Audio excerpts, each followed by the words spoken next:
তাহার দুর্দান্ত প্রকৃতি শাসনের বশ হয় নাই। অনধিকার প্রবেশ গল্পে রবীন্দ্রনাথ লিখেছিলেন। এখন দুর্দান্ত প্রকৃতির কোন পক্ষ কার এলাকায় অনধিকার প্রবেশ করেছে সেই নিয়ে সওয়াল জবাবে আজ সরগরম সুপ্রিম কোর্ট। আর সেই নিয়েই প্রথম প্রশ্ন। ইডির বিরুদ্ধে পুলিশের করা চারটে এফআইআর এর স্থগিতাদেশ। ইডির তল্লাশিতে বাধা নিয়ে সুপ্রিম কোর্টেও জোর ধাক্কা খেল রাজ্য সরকার। ভোটের আগে কি ক্রমশ বাড়ছে তৃণমূলের অস্বস্তি? দ্বিতীয় প্রশ্ন। আমরা অত্যন্ত বিরক্ত, আবেগ কখনো নিয়ন্ত্রণের বাইরে যাওয়া উচিত নয়। 9 জানুয়ারি হাইকোর্টের বিশৃঙ্খলা নিয়ে বলল সুপ্রিম কোর্ট। আমল পেল না কলকাতায় মামলা ফেরানো নিয়ে রাজ্যের আবেদন। কিন্তু সুপ্রিম কোর্টের শুনানিতে কেন এত অনীহা রাজ্যে? তৃতীয় প্রশ্ন। আইন রক্ষার নামে কোনো রাজ্যের আইন রক্ষা বাহিনী অপরাধ করলে তারা যেন ছাড় না পায়। ইডির বক্তব্য খতিয়ে না দেখলে দেশ জুড়ে অরাজকতা সৃষ্টি হবে, উদ্বেগ প্রকাশ সুপ্রিম কোর্টে। কিন্তু এরপরও কি এ রাজ্যে বিনা বাধায় তদন্ত করতে পারবে কেন্দ্রীয় এজেন্সি? চতুর্থ প্রশ্ন। ভিন রাজ্য থেকে সিবিআই তদন্তের নির্দেশ দেওয়া হোক। রাজীব কুমারের বাড়িতে রেড থেকে হাইকোর্টে বিশৃঙ্খলা। একাধিক পুরনো ঘটনা টেনে সুপ্রিম কোর্টে দাবি। ইডি তোলা হলো ডিজিপি সিপিকে সাসপেনশনের দাবিও। মুখ্যমন্ত্রীর সঙ্গী হওয়ার বড় খেসারত দিতে হতে পারে এই শীর্ষ পুলিশ কর্তাদের। পঞ্চম প্রশ্ন। এসআইআর নোটিশ নিয়ে এবার অরাজকতার আগুন চাকুলিয়ার বিডিও অফিসে। চলল ব্যাপক ভাঙচুর, গুরুতর আহত আইসি সহ বহু পুলিশ কর্মী। অন্যদিকে এখনো অধরা ফারাক্কা তৃণমূল বিধায়ক। এই আবহে রাষ্ট্রপতি শাসনের হুঁশিয়ারি বিজেপি।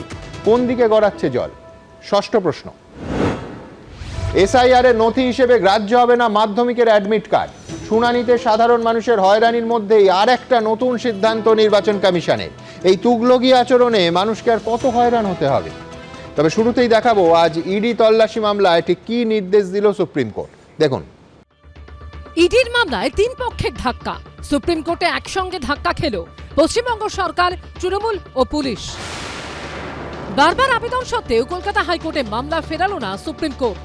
পুলিশের দায়ের 4টে এফআইআর এর ওপরই স্থগিতাদেশ জারি করল সর্বোচ্চ আদালত। যে 2 জায়গায় ইডি তল্লাশি চালিয়েছিল সেখানেও পার্শ্ববর্তী এলাকার সব সিসি ক্যামেরার ফুটেজ সংরক্ষণের নির্দেশ দিল সুপ্রিম কোর্ট। সব পক্ষকে নোটিশ জারি করে 2 সপ্তাহের মধ্যে হলফনামা জমা দিতে বলল তারা। হাইকোর্টে হট্টগোল নিয়েও কড়া অবস্থান নিল সর্বোচ্চ আদালত। মমতা ব্যানার্জি যা অ্যালিগেশন লাগিয়েছিলেন ইডির ওপরে সেগুলো সমস্ত খারিজ হয়ে গেছে। এই গালে আর ওই গালে 2 থাপ্পড় পেয়েছেন। বৃহস্পতিবার বিচারপতি প্রশান্ত কুমার মিশ্র ও বিচারপতি বিপুল এম পাঞ্চলির বেঞ্চে এদিন সলিসিটর জেনারেল তুষার মেহতা বলেন, ইডির কাছে তথ্য ছিল, ঘটনাস্থলে প্রমাণ ও গুরুত্বপূর্ণ জিনিস রয়েছে। তারা স্থানীয় পুলিশকে বিষয়টি জানিয়ে সেখানে যায়। মুখ্যমন্ত্রী ডিজি এবং ডিসিকে সঙ্গে নিয়ে সেখানে আসেন। তারা সেখান থেকে জিনিসপত্রগুলো নিয়ে যান যা চুরির মতো অপরাধের শামিল। তিনি একজন ইডি অফিসারের মোবাইল ফোন সহ সবকিছু নিয়ে যান। রাজ্য পুলিশ এবং মুখ্যমন্ত্রীকে এটা করতে পারেন? একটি দৃষ্টান্ত স্থাপন করা হোক, কর্মকর্তাদের সাসপেন্ড করা হোক। ইডির তরফে additional solicitor general SV Raju বলেন, রাজ্য পুলিশের ডিজি এবং পুলিশ কমিশনারের উপস্থিতিতে মুখ্যমন্ত্রী চুরি করেছেন, তাই সিবিআই তদন্ত জরুরি। মমতা বন্দ্যোপাধ্যায়ের পক্ষের আইনজীবী কপিল সিব্বাল বলেন, চেয়ারপারসনের সেখানে যাওয়ার অধিকার ছিল। তিনি ল্যাপটপ ও আইফোন 17 প্রো নিয়ে গেছেন, এটুকুই, এর বেশি কিছু নয়। বিচারপতিরা বলেন, প্রত্যেক সংস্থা যাতে স্বতন্ত্রভাবে কাজ করতে পারে সেটা দেখতে হবে। হাইকোর্টের শুনানিটা হবে না এখন। বলছে যে লার্জার কোশ্চেন ডিসাইড করুক না, আমাদের কোনো অসুবিধা তো নেই। সুপ্রিম কোর্ট ডিসাইড করুক না, আমাদের কোনো অসুবিধা নেই। কেন্দ্রীয় বাহিনী কাউকে ধরতে আসছে বা খোঁজ নিতে আসছে, রাজ্যের পুলিশ তার উপর ঝাঁপিয়ে পড়ছে, নেতৃত্বে মুখ্যমন্ত্রী। তাহলে এটা ক্যাওসের দিকে যাচ্ছে না? মামলার পরবর্তী শুনানি 3রা ফেব্রুয়ারি। সৌভিক মজুমদার, বিজেন্দ্র সিংহ ও রাজীব চৌধুরী রিপোর্ট, এবিপি আনন্দ। ধাক্কার পর ধাক্কা, হাইকোর্টের পর সুপ্রিম কোর্ট। হাইকোর্টে গতকাল ইডির বিরুদ্ধে তৃণমূলের তথ্য চুরির অভিযোগ ধোপে টেকেনি। আর আজ ইডির বিরুদ্ধে কলকাতা পুলিশ আর রাজ্য পুলিশ যে চারটে এফআইআর করেছিল, যে এফআইআরগুলোর ভিত্তিতে তদন্ত শুরু করে দিয়েছিল, সুপ্রিম কোর্টে 4টে এফআইআরই আজ স্থগিত হয়ে গেল। এমনকি রাজ্যের আইনজীবীদের প্রবল চেষ্টা সত্ত্বেও মামলা হাইকোর্টে ফেরানোর আর্জিও আমলই পেল না দেশের সর্বোচ্চ আদালতে। মানে গত 36 ঘন্টায় কলকাতা হাইকোর্টে তৃণমূল কংগ্রেসের যা দাবি ছিল এবং সুপ্রিম কোর্টে রাজ্য সরকার, রাজ্য পুলিশ এবং তৃণমূলের চেয়ারপারসনের যা দাবি ছিল, কোনোটাই কোনো কোর্টে মান্যতা পেল না, অন্তত এখনো। সুতরাং বলাই যায় হাইকোর্টে কোয়ার্টার ফাইনাল আর সুপ্রিম কোর্টের সেমিফাইনালে কিছুটা অন্তত এগিয়ে রইল ইডি। আমি জানি না ফিরদৌস শামীম আইনজীবী আমার সঙ্গে একমত হবে কিনা। দেখুন খুব স্বাভাবিক, তার কারণ ইডি এই যে সার্চ এবং সিজার করতে এসেছিল সেটা একেবারে সেকশন 17কে ইনভোক করে পিএমএলএ অ্যাক্টে তারা সার্চ করতে এসেছিল। যখন একটি প্লেসে সার্চ হচ্ছে সেটা হচ্ছে যে ইনভেস্টিগেটিভ এজেন্সি সার্চ করছে সেই প্লেসে তার এক্সক্লুসিভ ডোমেন, সেখানে যে কোনো পদাধিকারী, তিনি মুখ্যমন্ত্রী হতে পারেন বা অন্য যে কোনো সাংবিধানিক পদাধিকারী, তার ওই যে যারা সার্চ করছেন, সার্চ কন্ডাক্ট করছেন, তাদের অনুমতি ছাড়া সেখানে প্রবেশাধিকার নেই। এখানে রাজ্যের মুখ্যমন্ত্রী কি করেছেন? অনধিকার প্রবেশ করেছেন এবং তার সঙ্গ দিয়েছেন একাধিক পুলিশ আধিকারিক। আমি সত্যি সত্যি আজকে একটা জিনিসে অবাক হয়েছি, আমি সেটা অংশ পরে আসছি। আগের দিন আপনার এখানে দাঁড়িয়ে আমি বলে গেছিলাম সেকশন 105-এর কথা, যেখানে ভিডিওগ্রাফ করতে হতো। ইডির ভিডিওগ্রাফ করার পরে আইদার ডিস্ট্রিক্ট ম্যাজিস্ট্রেটের কাছে অথবা ফার্স্ট ক্লাস ম্যাজিস্ট্রেটের কাছে সেটা পাঠাতে হতো। আমি জানি না, আজকে সেটাই পয়েন্টেড আউট করেছেন কপিল সিব্বল।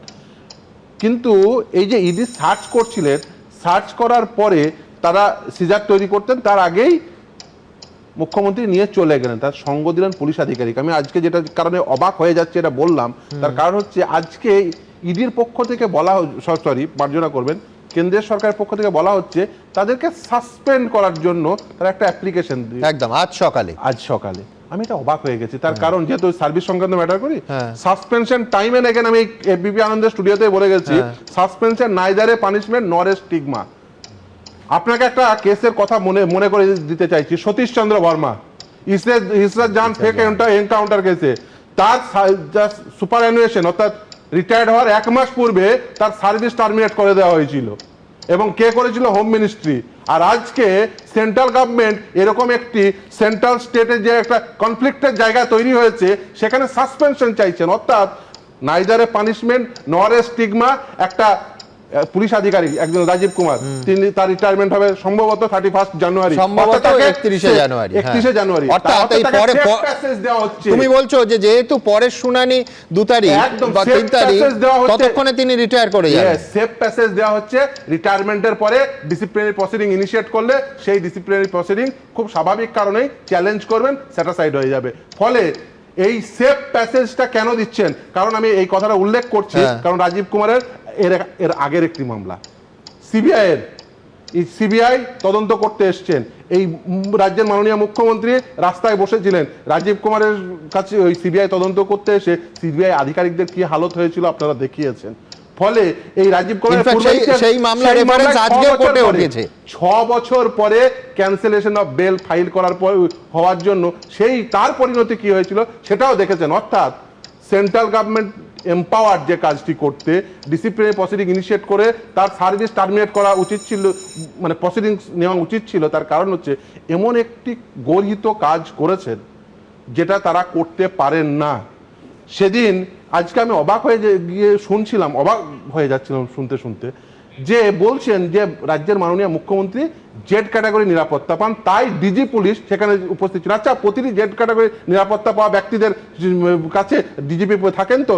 আমার রাজ্যের বিরোধী দলনেতা, আমি যদি ভুল না করি, সম্ভবত একই ক্যাটাগরির নিরাপত্তা পান, সেখানে উপস্থিত থাকেন, প্রথম কথা। দ্বিতীয় কথা, আচ্ছা আপনি একজন জেড ক্যাটাগরি নিরাপত্তা পাওয়া ব্যক্তি, তিনি যদি দুষ্কর্ম করেন, তিনি খুন করতে যান, তিনি যদি চুরি করতে যান, তিনি যদি রেপ করতে যান, তাহলে সেক্ষেত্রেও একজন ডিজিপি তিনি কি সঙ্গ দেবেন? বলবেন না না, উনি জেড ক্যাটাগরি নিরাপত্তা পান, তাই উনি খুন করতে পারেন, তাই উনি রেপ করতে পারেন, তাই উনি চুরি করতে পারেন? না, পারেন না।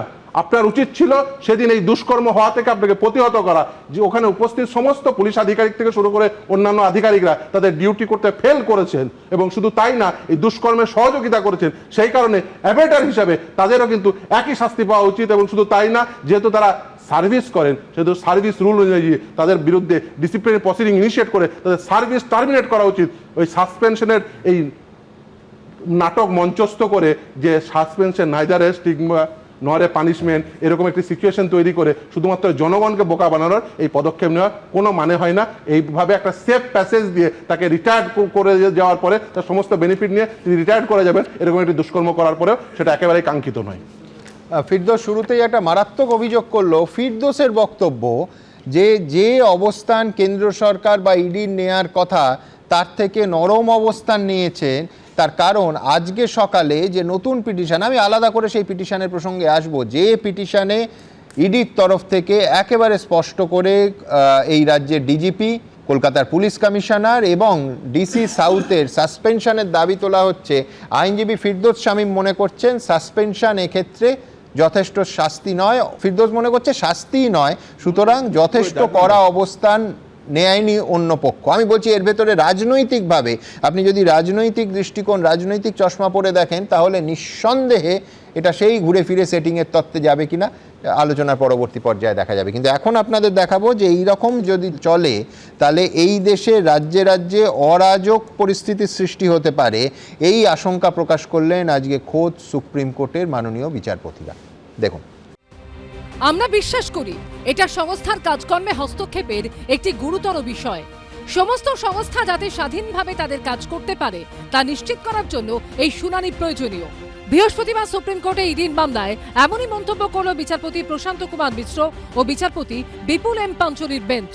8ই জানুয়ারি আইপ্যাকের কর্ণধার ও তার অফিসে কয়লাকাণ্ডে তল্লাশি চালায় ইডি, আর দু জায়গাতেই পৌঁছে যান খোদ মুখ্যমন্ত্রী। আর চমকে ওঠার মতো বিষয় হলো ইডির অভিযান চলাকালীন তাদের সামনেই ভিতর থেকে নথি, ল্যাপটপ, ইলেকট্রনিক্স সরঞ্জাম বের করে নিয়ে আসেন খোদ Mamata Bandyopadhyay.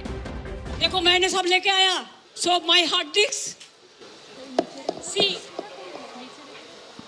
Phone, hard disk, all they are collecting and জানি মুখ্যমন্ত্রীর বিরুদ্ধে চুরি, ছিনতাই, ডাকাতির মতো কড়া অভিযোগ তোলে ইডি।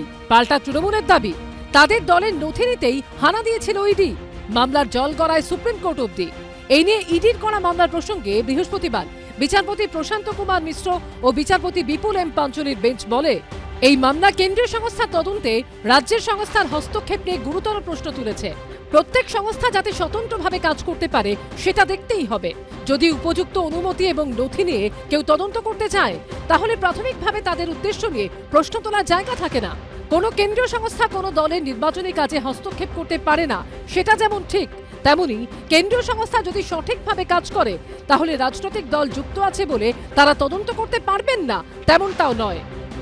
ইডি একটা অ্যাকশন নিতে গেছে, সেখানে আপনি এফআইআর করে থেকে ইডিকে আটকে দেবেন, তো ভারতবর্ষের সংবিধানে বলে কিছু থাকবে না। ওনার ইচ্ছে হলে উনি বাংলাদেশ চলে যান, আমাদের কোনো অসুবিধা নেই। বিচারপতিরা আরো বলেন, আমাদের মতে দেশে আইনের শাসন প্রতিষ্ঠা এবং প্রতিটি সংস্থাকে স্বাধীনভাবে কাজ করার সুযোগ দেওয়ার জন্য বিষয়টি পরীক্ষা করা প্রয়োজন, যাতে অপরাধীরা কোনো নির্দিষ্ট রাজ্যের আইন প্রয়োগকারী সংস্থার আড়ালে সুরক্ষা পেতে না পারে। আমাদের মতে এর সাথে বৃহত্তর প্রশ্ন জড়িত এবং উত্থাপিত হয়েছে, যা অমীমাংসিত থাকলে পরিস্থিতি আরো খারাপ হবে। এবং যেহেতু বিভিন্ন স্থানে ভিন্ন ভিন্ন দল ক্ষমতায় রয়েছে, তাই এক বা একাধিক রাজ্যে অরাজক পরিস্থিতির সৃষ্টি হবে। এটাও ঠিক যে কোনো কেন্দ্রীয় সংস্থার কোনো দলের নির্বাচনী কাজে হস্তক্ষেপ করার ক্ষমতা নেই, কিন্তু একই সাথে যদি কেন্দ্রীয় সংস্থাগুলো কোনো গুরুতর অপরাধ তদন্তের জন্য সৎ উদ্দেশ্যে কাজ করে তাহলে প্রশ্ন ওঠে যে দলীয় কার্যকলাপের আড়ালে সংস্থাগুলোকে তাদের ক্ষমতা প্রয়োগ থেকে বিরত রাখা যায় কিনা। দলের চেয়ারপারসন হিসেবে মমতা বন্দ্যোপাধ্যায় দলের তথ্য ভান্ডার আর আগলে রাখতে, সেগুলোকে রক্ষা করতে, বিজেপির হাতে যেন না যায়, রক্ষা করতে প্রতিবাদ করেছেন। এই বিষয়টায় চাপে পড়ে ইডি বিষয়টিকে ঘোরানোর জন্য বিকৃত কিছু অভিযোগ দিয়ে তারা আইনি জটিলতা তৈরি করার চেষ্টা করছে। মনে করুন ইডি, সিবিআই আমাদের কারোরই পছন্দ না, কিন্তু তার মানে এটা না যে যে রাজ্যে তারা গেল বা যাবে সেখানকার মুখ্যমন্ত্রীর সঙ্গে পুলিশ বাহিনী নিয়ে গিয়ে তাদেরকে বাধা দেবে, তাদেরকে মিথ্যা কেসে অভিযুক্ত করবে, তাদেরকে ধরবে। 2019 সালে কলকাতার তৎকালীন পুলিশ কমিশনার রাজীব কুমারের বাসভবনে সিবিআই অভিযান এবং তা নিয়ে মমতা বন্দ্যোপাধ্যায় ধর্নায় বসার প্রসঙ্গ বৃহস্পতিবার সুপ্রিম কোর্টে টানেন সলিসিটর জেনারেল তুষার মেহতা। তিনি বলেন, এর আগেও সিবিআই অফিসারদের আটক করে থানায় নিয়ে যাওয়া হয়েছিল। পুলিশ আধিকারিকরা রাজনৈতিক নেতাদের সঙ্গে ধর্নায় বসেছেন। এই তো অবস্থা। এবারের আইনি লড়াই শেষ অবধি কোন পথে এগোয় সেটাই দেখার। সৌভিক মজুমদার, রাজীব চৌধুরী ও ভাস্কর মুখোপাধ্যায়ের রিপোর্ট, এবিপি আনন্দ। দেখুন, আজ সুপ্রিম কোর্টে বিচারপতি প্রশান্ত কুমার মিশ্র এবং বিপুল কুমার পাঞ্চলির ডিভিশন বেঞ্চ যা বলে দেন সেটা রাজ্যের পক্ষে যথেষ্ট চিন্তার বিষয়। তারা বলছেন, কোট অ্যান্ড কোট, কোনো একটি রাজ্যের ল এনফোর্সিং এজেন্সি অর্থাৎ পুলিশ আইনের শাসন রক্ষা করার নামে সরকারি রক্ষা কবচের সাহায্যে যদি কোনো অপরাধ করে বা অপরাধ আড়াল করার চেষ্টা করে তাহলে যেন কোনোভাবেই ছাড় না পায়। যদি আদালত ইডির তোলা ইস্যুগুলোকে গভীরভাবে খতিয়ে না দেখে তাহলে গোটা দেশে অরাজকতার সৃষ্টি হতে পারে। অর্থাৎ আমার পরের বক্তা অরূপ চক্রবর্তীর কাছে যাব। অরূপ, সুপ্রিম কোর্টের ভাষায় একটা রাজ্যের ল এনফোর্সিং এজেন্সি অর্থাৎ পুলিশের ঘটনাস্থলে যাওয়ার যে কারণ বা বাধ্যবাধকতা বা প্রয়োজন এবং সেইটা নিয়ে সরকার বা এ রাজ্যের শাসক দল পরের পর যে ব্যাখ্যাগুলো দিয়ে গেছে, প্রাথমিকভাবে কিন্তু সুপ্রিম কোর্টে সেটা ধোপে টিকল না। প্রাইমা ফেসাই সুপ্রিম কোর্ট এটাকে ইন্টারফেরেন্স হিসেবে দেখছে। অরূপ। সুমন, ইডি প্রসঙ্গে সার্টিফিকেট দেওয়ার আগে আমি মনে হয় সুপ্রিম কোর্টের প্রধান বিচারপতি জাস্টিস বি.আর. গাভাই, তখন তিনি ইডিকে যে সার্টিফিকেট দিয়েছেন সেটা আরেকবার মানুষের সামনে মনে করিয়ে দেওয়া প্রয়োজন। Are you not sending across a message that your department is full of incompetent people and you cannot find anyone else? এটা ছিল অবজারভেশন বি.আর. গাভাইয়ের। অন্য মামলায় সেটাও বলে। আমি আসছি, আসবো তো, এই মামলাতে আসতে হবে, গান টানলে তো মাথা আসবেই। 2020 সালের এফআইআর, 2021 নির্বাচন তদন্ত, তারপর তদন্ত চুপ। লাস্ট স্টেটমেন্ট রেকর্ড করা হলো কবে? 20 ফেব্রুয়ারি 2024, লোকসভা নির্বাচনের ঠিক আগে আগে। তারপর আবার তদন্ত শীত ঘুমে। কেন? কারণ 25-এ কোনো নির্বাচন নেই। তাহলে 24-এ স্টেটমেন্ট রেকর্ড, 25-24 আর নেই, 25 আর নেই, আবার 26, কারণ 26 আবার ভোট এসে গিয়েছে। তো ঠিক আছে, স্টেটমেন্ট রেকর্ড হয়নি, কিছু হয়নি, সব ঠিক আছে। আইপ্যাক খুব খারাপ, ভয়ঙ্কর ভয়ঙ্কর সব কয়লা চুরি হয়েছে, এত কয়লা যে ধুলেও নাকি ময়লা যাবে না। এখন বিজেপি আবার ফেয়ার অ্যান্ড লাভলি মাখতে পারে, কোনো প্রোডাক্টের নাম ইউজ করা উচিত না। আইপ্যাকের না যেমন 3 জন ডিরেক্টর আছে এই মুহূর্তে। চেন্নাইতে অফিস, চেন্নাই একজন ডিরেক্টর রয়েছেন, দিল্লিতে রয়েছেন, হায়দ্রাবাদে অফিস রয়েছে, দিল্লিতে একজন ডিরেক্টর বসেন, চেন্নাইয়ে একজন বসেন, কলকাতায় প্রতীক জৈন বসেন। তো আইপ্যাক যদি অন্যায় করে থাকে, একটা সংস্থা যদি দুর্নীতি করে থাকে, তাহলে বাকি 2 ডিরেক্টরের কাছে কেন যাচ্ছে না ইডি?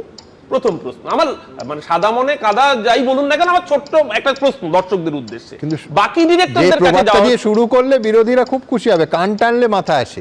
কি প্রসঙ্গে বললে ক্রমশ প্রকাশ টানলে অমিত শাহ আসবে, আমি দেখবেন, আপনি দেখবেন, মিলিয়ে নেবেন। আমি এবার আসছি, ধরুন ইডি কিভাবে প্রতিটা স্তরে মিথ্যে কথা বলেছে। ওরা নিজেরা পঞ্চনামায় যেটা লিখেছে আর নিজেরা পিটিশনে যেটা লিখেছে, নিজেরাই নিজেকে কন্ট্রাডিক্ট করছে। 6টা 20 ইডি ওখানে প্রবেশ করে প্রতীক জৈনের বাড়িতে। 6টা 20 থেকে 12টা 10 অব্দি কোনো সিজন নেই। 6টা 20 প্রবেশ করার পর 12টা 10 অব্দি সিজন নেই। 12টা 10-এ মুখ্যমন্ত্রী প্রবেশ করেন। 12টা 15-র সময় ইডি বলছে laptop belong, page number 66, point number, laptop belonging to Pratik Jain and iPhone pro CM নিয়ে চলে যান। পরবর্তীকাল তাহলে সিএম যদি ল্যাপটপ এবং আইফোনটা নিয়ে যান, যেটার মধ্যে স্বাভাবিক কারণেই তারা আমাদের ভোট কুশলী, আমাদের রাজনৈতিক পরামর্শ দেন। তুমি ইডিকে কোট করলে কেন? তো মুখ্যমন্ত্রী লাইভে দাঁড়িয়ে বলেছেন, দেখিয়েছেন। আমি বলছি না, যেহেতু অফিশিয়াল রেকর্ড, কোর্টের অফিশিয়াল রেকর্ডের কথা বলছি, সেখানে দাঁড়িয়ে আমরা বলছি না তো, এটা তো ইডি লিখেছে, নিজে সাইন করা, ইডির নিজের অফিসারদের সাইন করা পঞ্চনামা ইডি নিজে লিখেছে। এবং সেখানে তারা লিখছে যে ল্যাপটপ এবং প্রতীকের আইফোন নিয়ে চলে যান। তাহলে পরবর্তীকালে যখন পিটিশনটা লেখা হলো, সেই পিটিশনে লেখা হলো যে অল আদার ইলেকট্রনিক ডিভাইস, সেটা কোত্থেকে এলো? কোত্থেকে এলো? উত্তর দিতে পারেনি। এক, অর্থাৎ আমরা যেটা প্রথম দিন থেকে বলছিলাম, প্রতীকের আইফোন এবং প্রতীকের ল্যাপটপে যে সমস্ত তৃণমূলের পার্টির ইন্টারনাল ডকুমেন্ট রয়েছে, প্রার্থী তালিকা, সম্ভাব্য তালিকা, পার্টি স্ট্র্যাটেজি, সেইগুলো নেওয়ার জন্য এসেছিল। এক, দ্বিতীয় কথা, যদি তার বাইরে অন্য কোনো তথ্য থেকে থাকে, যেগুলো ম্যাডাম নিয়ে গেছেন, সিএম ম্যাডাম, তাদের অভিযোগ অনুযায়ী, সেটা কি তারা আদালত, আমাদের জানাতে হতো না? আদালতকে মুখ সিলবন্ধ খামে জানিয়েছেন যে ম্যাডাম আর কি কি ডকুমেন্ট নিয়ে গেছেন, জানাতে পারেনি, কারণ তারা পঞ্চনামায় সেটা লেখেননি, তারা নিজেরা সই করেছেন। দ্বিতীয় মিথ্যে কথা ধরা পড়েছে না, তারা তো সেটাই বলছে যে তাদের সিজার লিস্ট এই জন্য নীল যে সমস্ত ফিজিক্যাল ডকুমেন্ট আর ইলেকট্রনিক ডকুমেন্ট মুখ্যমন্ত্রী নিয়ে গেছেন। এক, দুই হচ্ছে যে, তো এই ধাঁধাটা আমি এখনো উত্তর পেলাম না, সেটা হচ্ছে প্রতীক জৈনের বাড়ি এবং অফিসে রেড। প্রতীক জৈন কলকাতা হাইকোর্ট বা সুপ্রিম কোর্টে কোথাও কোনো মামলা করলেন না, এবং মামলাটা করলো সরকার, শাসক দল, তৃণমূলের চেয়ারপারসন, সবাই প্রতীক জৈন ছাড়া। আমি তো 100 বার করবো, কারণ আমার তুমি করতে পারো, প্রতীক জৈন করলেন না কেন? তার বাড়ি, তার অফিস, আমার ডেটাটা আমার। প্রতীক জৈন এখানে officially deployed by Trinamool Congress, এখানে অন্য কোনো রাজনৈতিক দলের হয়ে প্রতীক জৈন কাজ করছেন না, একমাত্র পশ্চিমবঙ্গের ক্ষেত্রে সোললি তৃণমূল কংগ্রেসের কাজ করছে। এবং আজকে ওই তার বাড়িটা তার না তৃণমূল কংগ্রেসের? আজকে ওখানে অফিসটা তার না তৃণমূল কংগ্রেসের? তৃণমূল কংগ্রেসের ইন্টারনাল ক্লাসিফাইড ডেটা থাকলে 100 বার তৃণমূলের অধিকার আছে চেয়ারপারসনের সেই ডেটাকে প্রোটেক্ট করা। কিন্তু যার বাড়িতে চুরি হলো সে এফআইআর করলো না, কমপ্লেন করলো না? এক second, search was conducted in a peaceful and ordered manner and no damage to any person or property was done. Search peaceful এবং অর্ডার্ড ম্যানারে হয়েছে, কোনো ড্যামেজ হয়নি, ইডি নিজে অ্যাকনোলেজ করছে। ইডি নিজে বলছে যে ল্যাপটপ আর আইফোন নিয়ে গেছেন মুখ্যমন্ত্রী, তাহলে বাকি ডিভাইস আসছে কোত্থেকে? আমার প্রশ্ন দর্শকদের কাছে খুব পরিষ্কার, যদি ইডির কাছে অন্য কোনো তথ্য থাকতো, অন্য কোনো ডকুমেন্ট থাকতো, তাহলে তারা সেটা পঞ্চনামায় লিখলেন না কেন? আসলে কিছু ছিল না, এসছিল চুরি করতে। ওই যে বাংলা একটা প্রবাদ আছে না, চুরি বিদ্যা মহাবিদ্যা, যদি না পড়ো ধরা। এবার চোর হাতে নাতে ধরা পড়েছে। বাসে একটা গল্প ছিল ছোটবেলায়, আমরা সবাই জানি যে বাসে যদি পকেটমারি করে, সে যদি তার দিকে নজর না আসে, তার জন্য নিজেই আগে পকেটমার বলে চিৎকার করতে থাকে। কিন্তু এই ইডির যখন চুরি ধরা পড়েছে, সুপ্রিম কোর্টে টিকলো না, ইডির এটাই যখন দুঃখের। চুরিটা ধরা পড়েছে, তখন ইডি নিজেই এই পকেটমারের গল্পটা শুরু করেছে। মুশকিলটা হচ্ছে, এই আমরা একটা স্লোগান দিয়েছি নির্বাচনের আগে, যতই করো হামলা আবার জিতবে বাংলা। এবার বাংলার মানুষ স্লোগানটা আবার পাল্টে দেবে, যতই আনো ইডি নবান্নে ফের দিদি। এইসব অসভ্যতাম করে আজকে বরঞ্চ এটা আলোচনার বিষয়বস্তু হওয়া উচিত। আমি জানি না পরের সেগমেন্টে আসবে কিনা সুমন, আজকে এসআইআর নিয়ে কি অসভ্যতাম চলছে? পরের সেগমেন্টে অবশ্যই আসবে না, তোমার লাইভ সময় শেষ। হ্যাঁ, যেটা অন্যতম প্রমাণ, সেটাকে বাতিল করে দেওয়া হচ্ছে। এই অসভ্যতাম বাংলার মানুষ গলার যত্ন নাও, এখন চতুর্দিকে সমস্ত গলা ভেঙে যাচ্ছে। ও যে পরবর্তী বিষয়টা আছে সেটা অবশ্যই এই অনুষ্ঠানের অন্যতম বিষয়, বড় বিষয় এবং আলোচনা হবে, সেটা নয়। কিন্তু ও শুরু করলো একটা চমৎকার প্রবাদ দিয়ে যে কান টানলে মাথা আসে। আমার প্রশ্নটা একই রয়ে গেল, যে একটা ক্ষেত্রে মায়ের থেকে মাসির দরদ বেশি মনে হচ্ছে না? মানে ধরুন যার বাড়িতে, না ওদের একাধিক পয়েন্ট তার মূল্য আছে, আমি উড়িয়ে দিচ্ছি না, কিন্তু যার বাড়িতে ইডি হানা হলো, যার অফিসে ইডি হানা হলো, সেই ব্যক্তি, তার সংস্থা কোথাও কোনো কমপ্লেন করলো না, বরঞ্চ পরের দিন প্রেস রিলিজ করে তারা জানালো যে তাদের গোটা বিষয়টা নিয়ে তৃণমূল কংগ্রেসের যে অবস্থান, তার থেকে যথেষ্ট নরম অবস্থান ওই সংস্থার। এই রহস্য কিন্তু আমার কাছে এখনও রহস্যময়ই থেকে গেল। তবে পাশাপাশি ওর একটা জায়গার সঙ্গে এই প্রশ্ন আমাদেরও ছিল, যে একটা সংস্থা আইপ্যাক, তার একাধিক অফিসে এবং একাধিক ডিরেক্টরের বাড়িতে কেন একই সঙ্গে রেড হলো না? আমি বলছি এইখানে অবশ্যই বলতে হবে ইডির তরফ থেকে এর একটা জবাব দেওয়া হয়েছে, যে তার কারণ গোয়াতে যেটা নিয়ে এই কয়লা কেলেঙ্কারির যে পেরিফেরিটা, সেই সময় আইপ্যাকের দায়িত্বে অন্য ডিরেক্টররা ছিলেন না। সেই গোয়া নির্বাচনের একেবারে তার দায়িত্বে ছিলেন এই প্রতীক জৈন, সেই জন্য শুধু প্রতীক জৈনের বাড়িতে। কিন্তু আমি বলছি অরূপের প্রশ্ন এবং ইডির সাফাই আমি পাশাপাশি রাখলাম, কে ঠিক বলছেন সেটা অবশ্যই সুপ্রিম কোর্ট ঠিক করবে এরপর। কিন্তু এবার যে প্রতিবেদনটা আপনাদের সামনে রাখবো সেটা হচ্ছে যে বাইরে থেকে সিবিআই তদন্ত করাতে হবে। ভাবুন, আমি বিস্তারিত ব্যাখ্যায় পরে আসবো, এই রাজ্যেও নয়, সিবিআই তদন্ত শুধু নয়, সিবিআই তদন্ত করাতে হবে বাইরের রাজ্য থেকে। আমি বলছি অত্যন্ত নতুন আরেকটা পর্ব ইডি তাদের আবেদনে আজকে যোগ করলো। পরের প্রতিবেদন। 8 তারিখ আইপ্যাক কর্ণধারের বাড়ি ও অফিসে তল্লাশি চলাকালীন আচমকা মুখ্যমন্ত্রী সেখানে ঢুকে পড়া, তারপর সেখান থেকে ফাইল নথি নিয়ে বেরিয়ে আসা। My hard disks. See. Phone. Hard disk. All they are collecting at বৃহস্পতিবার সুপ্রিম কোর্টে কার্যত বিষয়টিকে মান্যতা দিলেন মমতা বন্দ্যোপাধ্যায়ের আইনজীবী কপিল সিব্বল। বললেন, তৃণমূল কংগ্রেসের চেয়ারপারসন হিসেবে সেখানে যাওয়ার অধিকার ছিল মমতা বন্দ্যোপাধ্যায়, সেখান থেকে একটি ল্যাপটপ এবং একটি আইফোন প্রো নিয়ে গেছেন তিনি, এইটুকুই, এর বেশি কিছু নয়। রাজ্যের কৌশলীও তা স্বীকার করে নিচ্ছে। এই কেমন দেশ, কেমন রাজ্যে আমরা বাস করছি। মাননীয় মুখ্যমন্ত্রী আবার মুখ পড়ালেন পশ্চিমবঙ্গের। মুখ্যমন্ত্রীর বিরুদ্ধে ফাইল চুরির অভিযোগ নিয়ে শুরু থেকে সরব ইডি। এদিন সুপ্রিম কোর্টেও সেই বিষয়টি নিয়ে সরব হন সলিসিটর জেনারেল তুষার মেহতা। বলেন, এই ঘটনায় যদি চোখ বন্ধ করে থাকা হয়, তাহলে রাজ্য পুলিশ যে সাহস পাবে, তাতে এই ধরনের ঘটনা ঘটলে তারা রাজনৈতিক নেতাদের সহযোগিতা করবেন, ধর্নায় বসবেন। এই পুলিশের বিরুদ্ধে দৃষ্টান্তমূলক পদক্ষেপ করতে হবে। ইডির আইনজীবী বলেন, পুলিশ আধিকারিকদের প্রত্যক্ষ মদতে নথি চুরি করে সরিয়ে ফেলা হয়েছে। শুধু তাই নয়, ইডি আধিকারিকদের ফোন পর্যন্ত ছিনিয়ে নেওয়া হয় বলেও অভিযোগ করেন তুষার মেহতা। দেশ জুড়ে বিরোধী দলের নেতা নেত্রীদের প্রতি ইডি যা করেছে, এবং সেটা ভেবেছিল বাংলাতেও বোধহয় করতে সমর্থ হবেন, কিন্তু বাংলায় মমতা বন্দ্যোপাধ্যায় সেটা রুখে দিয়েছেন, আটকে দিয়েছেন। ইডি প্রত্যেকবার ভোটের আগে এসে রাজনৈতিকভাবে কোনো একটি দলকে সুবিধা পাইয়ে দেবে, সেই খেলা বাংলায় চলবে না, বাংলার মাটিতে চলবে না, সেটা নেত্রী মমতা বন্দ্যোপাধ্যায় বুঝিয়ে দিয়েছে। এই দিন শুনানি চলাকালীন ইডির কাছে সুপ্রিম কোর্ট জানতে চায়, আপনারা ওখানে কেন গেছিলেন? উত্তরে ইডির আইনজীবী জানান, প্রায় 2700 কোটি টাকার কয়লা পাচার মামলার তদন্ত করতে। ইডির তরফে দাবি করা হয়, তারা আগে থেকেই পুলিশকে জানিয়েছিল কেন যাচ্ছে। ইডির দাবি, এর মধ্যে রাজনৈতিক কোনো বিষয় নেই। কয়লা পাচার মামলা তদন্ত করতে গেছিল ইডি। ডিজিপি, পুলিশ কমিশনার সহ সমস্ত পুলিশ আধিকারিককে জানানো হয়েছিল। পাল্টা পশ্চিমবঙ্গ সরকারের তরফে বলা হয়, 8 তারিখ সকাল 6টা 45-এ তল্লাশি অভিযান শুরু করে ইডি। আর পুলিশকে ইমেল করা হয় সকাল 11:30টায়। এই দিন ইডির তরফে বলা হয় যে আইপ্যাক কর্ণধারের বাড়ি কিংবা আইপ্যাকের অফিসে তল্লাশি চালানো হয় সেই আইপ্যাক কিন্তু এখনো পর্যন্ত কোথাও কোনো অভিযোগ করেনি। সওয়ালে মমতা বন্দ্যোপাধ্যায়ের আইনজীবী কপিল সিব্বল বলেন, নির্বাচনী আবহে ওখানে যাওয়ার কি প্রয়োজন ছিল ইডির? আইপ্যাকের কাছে তৃণমূল কংগ্রেসের সব তথ্য রয়েছে, দলের চেয়ারম্যান তার অফিসে যেতেই পারেন। পাশাপাশি আইনজীবী সিব্বল বলেন, কয়লা পাচার কেসে এফআইআর রেজিস্টার হয়েছে 2020 সালে, 2024-25 সালে কিছু হয়নি। তাহলে 24-25 সালে ইডি কি করছিল? 2026-এ নির্বাচনী আবহে দলের অফিসে যাওয়ার কি প্রয়োজন? কপিল সিব্বল এও বলেন, আইপ্যাকের কর্ণধার প্রতীক জৈনের ল্যাপটপ এবং ফোনে নির্বাচন সংক্রান্ত সমস্ত তথ্য ছিল। তখন মমতা বন্দ্যোপাধ্যায়ের আইনজীবীর উদ্দেশ্যে বিচারপতি বলেন, যদি ইডির উদ্দেশ্য থাকতো আপনাদের তথ্য সংগ্রহ করা, তাহলে তারা নথি বাজেয়াপ্ত করতে পারত, তারা সেটা করেননি। তখন কপিল সিব্বল বলেন, ইডি সবকিছুর ছবি তুলে রাখতে পারে।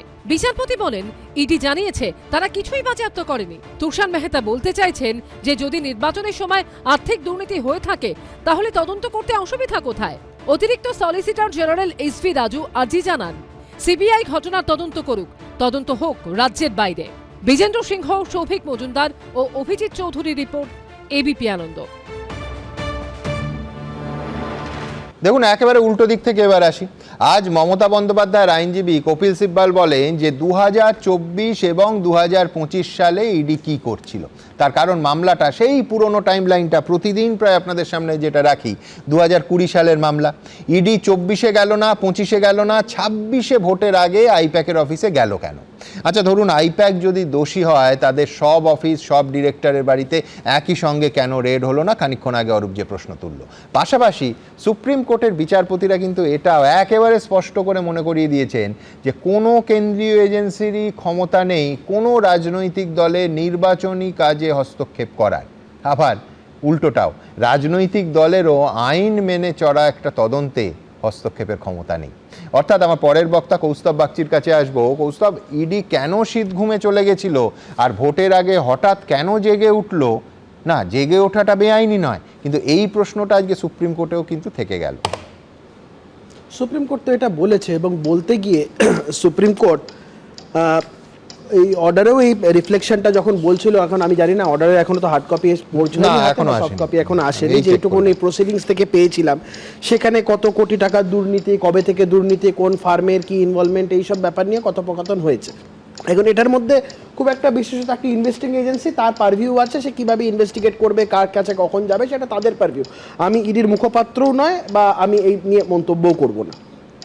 আমার একটু আগে মনে হচ্ছিল অরূপদার কথা শুনে যে মমতা বন্দ্যোপাধ্যায় খুব ভুল করেছেন আজকে। কপিল সিব্বল, অভিষেক মনু সিংভি ছাড়া যদি আজকে অরূপদাকে যদি পাঠাতো, আর্গুমেন্টটা বোধহয় আরও ভালো হতো, সুপ্রিম কোর্টকে আরও ভালো কনভিন্স করতে পারতো, যেটা কপিল সিব্বল বা অভিষেক মনু সিংভিরা পারে। দ্বিতীয়ত, এটা অরূপদা ইচ্ছা করে বললেন কি জানি না আমি, এখন ভাইপো পিসির একটা তো তথাকথিত একটা দ্বন্দ্বের ব্যাপার শোনা যায় পার্টির মধ্যে। এই কান টানলে মাথা আসে গোছের কথাটা, এখন ছোট ভাইপোকে টানলে পিসি চলে আসছে। আমি ছোট ভাইপো বলছি, যার বাড়িতে গেছিল আগে রেড করছে, ছোট ভাইপোকে টানতে গেলে পিসি চলে আসছে।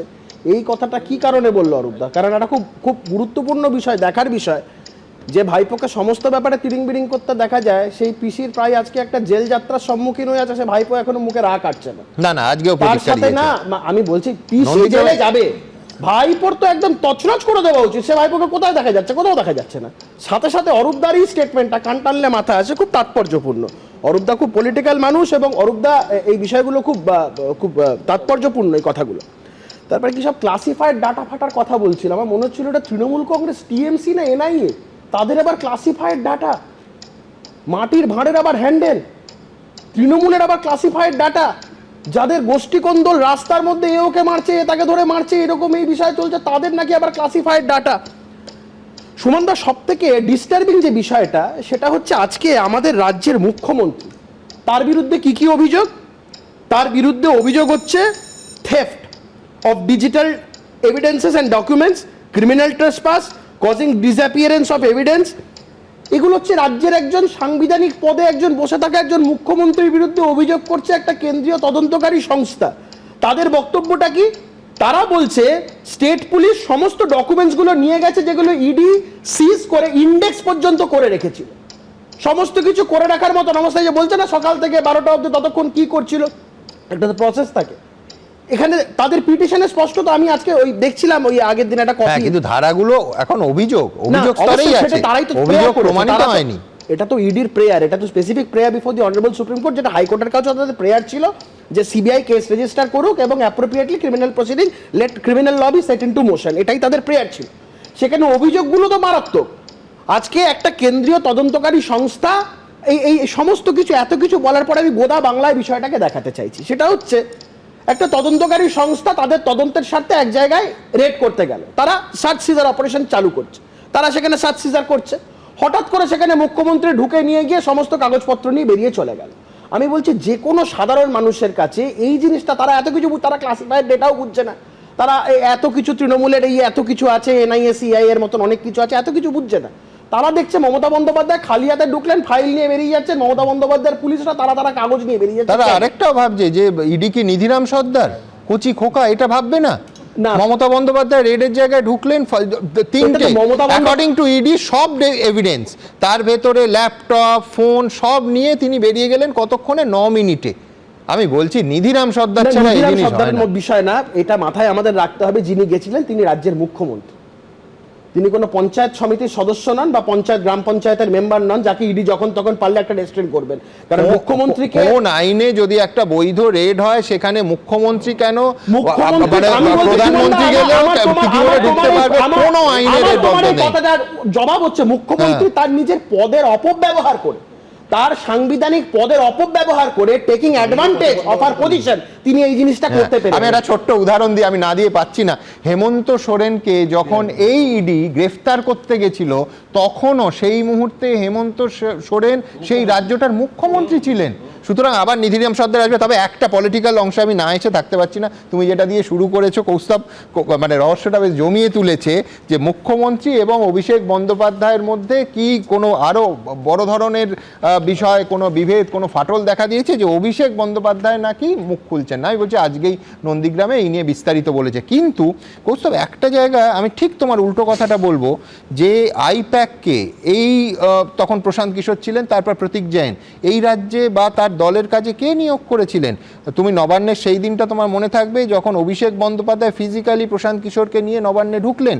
আমি বলছি সেই আইপ্যাকের অফিসে রেড হলে যদি মুখ্যমন্ত্রী সেখানে দৌড়ে পৌঁছে যান, আমি তো বলবো যে যদি পলিটিক্যালি রিড করতে হয়, সত্যি মিথ্যে আমি জানি না, মুখ্যমন্ত্রী আর অভিষেক বন্দ্যোপাধ্যায়ের মধ্যে কোনো বিভেদই নেই, বরঞ্চ দুজনে মানে একই সঙ্গে কাজ করছেন। অভিষেকের আনা সংস্থারকে বাঁচাতে বা সংস্থার রেডের সময় মুখ্যমন্ত্রী যাওয়া মানে তো আমি বুঝি যে ফাটলই নেই। তুমি বলছো ফাটল বেশি।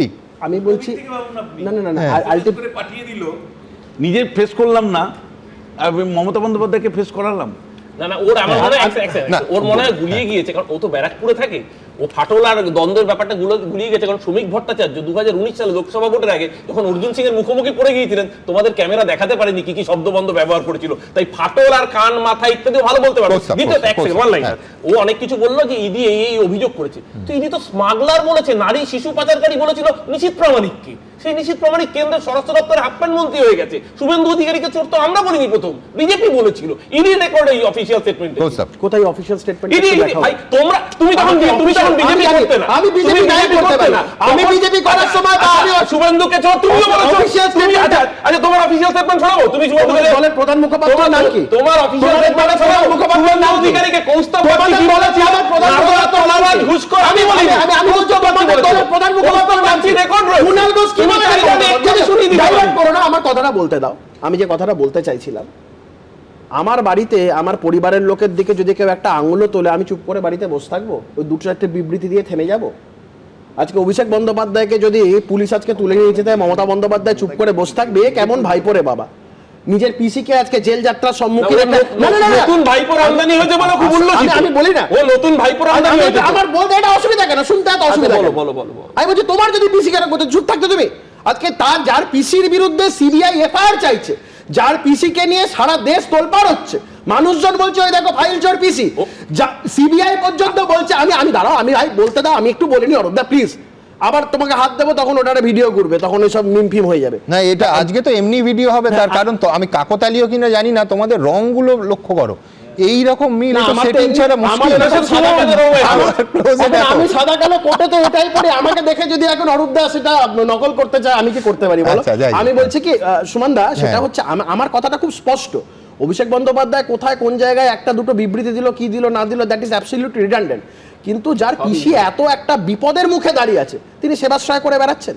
তিনি পিসির পাশে দাঁড়াতে গিয়ে তার আজকে কি- মমতা ব্যানার্জির বেশ, বিপদের বেশ, মুখে বেশ। দাঁড়িয়ে আছে, হ্যাঁ। বিজেপি চিন্তা তার দম থাকলে মমতা ব্যানার্জিকে ছুঁয়ে দেখাক।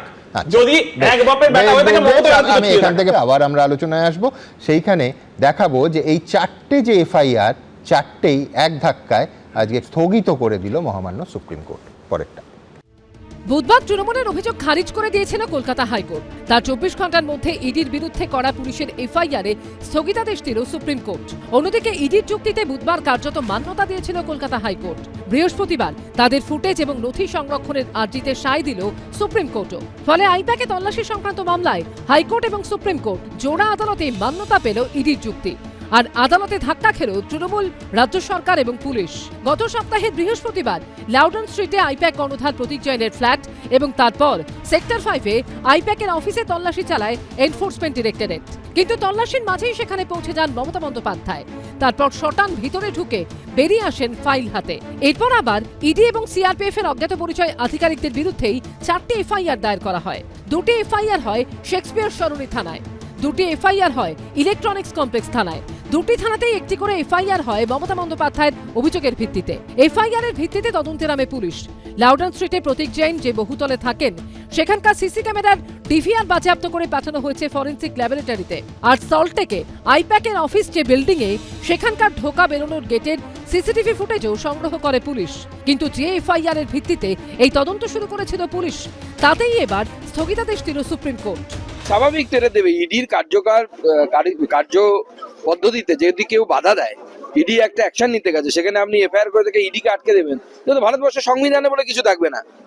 তাহলে অন্য রাজ্যে পুলিশ ধরতে গেলে পশ্চিমবঙ্গ পুলিশের কাছে এফআইআর করে দেবে। এবার হয় নাকি ফেডারেল স্ট্রাকচারের উপর আঘাত?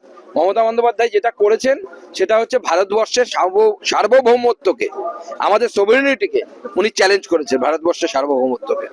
এজেন্সিকে ব্যবহার করে কি তৃণমূলের তথ্য ভান্ডারটা লুট করা যায়? ভোটের আগে এজেন্সিকে পাঠিয়ে, বিজেপির লোক নেই, জোন নেই, বিএলএ2 নেই, তৃণমূলের প্রচারের সব তথ্য এবং পরিকল্পনা যাদের হাতে, তাদের অফিসে এজেন্সি পাঠিয়ে সেটাকে লুট করে আনা, সেটাই কি করা যায়? সেটাও তো করা যায় না। অন্যদিকে প্রতীক জৈনের বাড়ি ও সল্টলেকে আইপ্যাকের অফিসের সিসিটিভি ফুটেজ সংরক্ষণের আবেদন জানিয়েছিল এনফোর্সমেন্ট ডিরেক্টরেট। তাতে বৃহস্পতিবার সায় দিলেন সুপ্রিম কোর্টের বিচারপতি প্রশান্ত কুমার মিশ্র এবং বিপুল এম পাঞ্চলির বেঞ্চ। সৌভিক মজুমদার, কৌশিক গাঁতাইত ও ভাস্কর মুখোপাধ্যায়ের রিপোর্ট, এবিপি আনন্দ। দেখুন, কাল অবধি ইডির আদালতে আবেদন কি ছিল? এক, গোটা ঘটনার সিবিআই তদন্ত করতে হবে, তাই সিবিআইকেও আদালতে পার্টি করা হয়েছে। 2, কলকাতা পুলিশ এবং রাজ্য পুলিশ যে 4টে এফআইআর করেছে তার ওপর সর্বোচ্চ আদালতকে স্থগিতাদেশ দিতে হবে। কিন্তু আজ সকালে তৃতীয় আর একটা পিটিশন ইডি যোগ করেছে, ইতিমধ্যেই জানিয়ে আলোচনা হচ্ছে। সেটা হলো রাজ্য পুলিশের ডিজিপি, কলকাতার পুলিশ কমিশনার এবং ডিসি সাউথকে অবিলম্বে সাসপেন্ড করতে হবে এবং তাদের বিরুদ্ধে বিভাগীয় তদন্ত শুরু করতে হবে। এবং লক্ষণীয়, আজ যারা লাইভ স্ট্রিমিং খুব মন দিয়ে দেখেছেন তারা জানেন যে আজকের শুনানি শেষ হওয়ার পরেও ইডির আইনজীবী বারবার ওই তৃতীয় মামলাটা যাতে আগামীকাল শোনা হয় সেই জন্য আবেদন করে যাচ্ছিলেন। সলিলদা, আমার পরের বক্তা সলিল ভট্টাচার্যের কাছে আসবো যে এই লড়াইয়ে পুলিশের শীর্ষকর্তারাও কি ক্রমশ গভীরভাবে জড়িয়ে যাচ্ছেন? না, জড়িয়ে যাচ্ছেন না, জড়িয়ে গেছেন। ওরা, তাদের জড়ানো হয়েছে। দেখো, ইডি একটা সেন্ট্রাল এজেন্সি এবং অ্যাজ পার সোভারেন অ্যাক্ট তারা এখানে মানি ট্রেলের তদন্ত করতে এসছে। মাননীয় মুখ্যমন্ত্রী, দেখো, উনি একজন সাংবিধানিক প্রধান আমাদের এই প্রদেশের, পশ্চিমবঙ্গের, এবং উনি এই সাংবিধানিক প্রধানের হয়ে সমস্ত রাজ্য প্রশাসনকে, পুলিশ প্রশাসনকে, ল এনফোর্সিং এজেন্ট যা যা আছে সবাইকে একসঙ্গে ফাঁসালেন কিন্তু আজকে। এবং আজকের দেখো যে সওয়াল হয়েছে প্রায় 2.5 ঘন্টা ধরে, তার মধ্যে কিন্তু কপিল সিব্বলকে পরিষ্কার একটা সময় শুনানির সময় জাস্টিস বলেছেন যে আপনার মুখের কথা আমাদের মুখে বসাবার চেষ্টা করবেন না। তারা একটা সরকারি অনুমোদন নিয়ে নিজেদের আইডেন্টিটি জানিয়ে তারা ওখানে একটা তদন্ত করছিল, মানি ট্রেলের তদন্ত করছিল, একটা দুর্নীতি তদন্ত করছিল।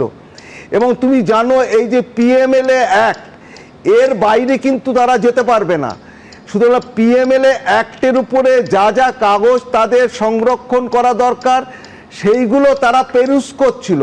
তুমি বললে 6:30 থেকে 11:30 অবধি কী করছিল, 11টার সময় জানানো হলো লোকাল পুলিশকে। আগে তো তারা দেখছে, তারা ওখানে প্রবেশ করেছে, প্রবেশ করে সমস্ত কাগজপত্র একত্রিত করে তারা যখন পেরুস করছে, একটার পর একটা এভিডেন্স কালেক্ট করছে, তারা কিন্তু সংরক্ষণ করেনি। এবং সবচাইতে বড় কথা, সেই সময় এই যে মুখ্যমন্ত্রীর এই যে রাজ্য প্রশাসনকে এবং entire law enforcing agency top to bottom সবাইকে নিয়ে প্রবেশ করা, এটা অনধিকার প্রবেশ করা নয়, এটা হচ্ছে ক্রিমিনাল ট্রেসপাস। প্রথমেই ক্রিমিনাল ট্রেসপাস। তুমি বলবে যে তাহলে ইডি অত পুলিশ বাহিনী, অত সেন্ট্রাল ফোর্স নিয়ে কি করছিল? আমি বলবো হ্যাঁ, তুমি হেমন্ত সোরেনের কথা বলতে পারো, তুমি অরবিন্দ কেজরিওয়ালের কথা বলতে পারো, কিন্তু তোমার মাথায় রাখা দরকার যে মাননীয় মুখ্যমন্ত্রী পশ্চিমবাংলার একজন মহিলা, একজন নারী, এবং তার ট্র্যাক রেকর্ডও তুমি ভালো করে জানো। যে যখন তদানীন্তন পুলিশ কমিশনারের বাড়িতে সিবিআই একটা তদন্তে আসে, সেই সময় সিবিআই অফিসাররা they were taken to the local police station. কি হ্যারাসমেন্ট হয়েছিল, ওই মধ্যরাত থেকে ধর্নাতে বসে গেলেন মাননীয় মুখ্যমন্ত্রী। এবং ওরা যে সব বুঝলাম সলিল্লা, কিন্তু আপনি অফিসের পার্টটা যেখানে সত্যি সত্যি রাজ্য পুলিশের কর্মীরা ছিলেন আপনি বাদ দিন, কিন্তু বাড়িতে তো মুখ্যমন্ত্রী এবং সিপি একা ঢুকেছিলেন, সেইখানে 15 জন সিআরপিএফ জওয়ান, তারা তো মানে আটকাতেও পারতো। তার সঙ্গে আরো 4 জন এক্সট্রা। সেখানে যদি কিছু ত্রুটি হয়ে থাকে, আমি তো বলবো as per SOP they were not properly brief.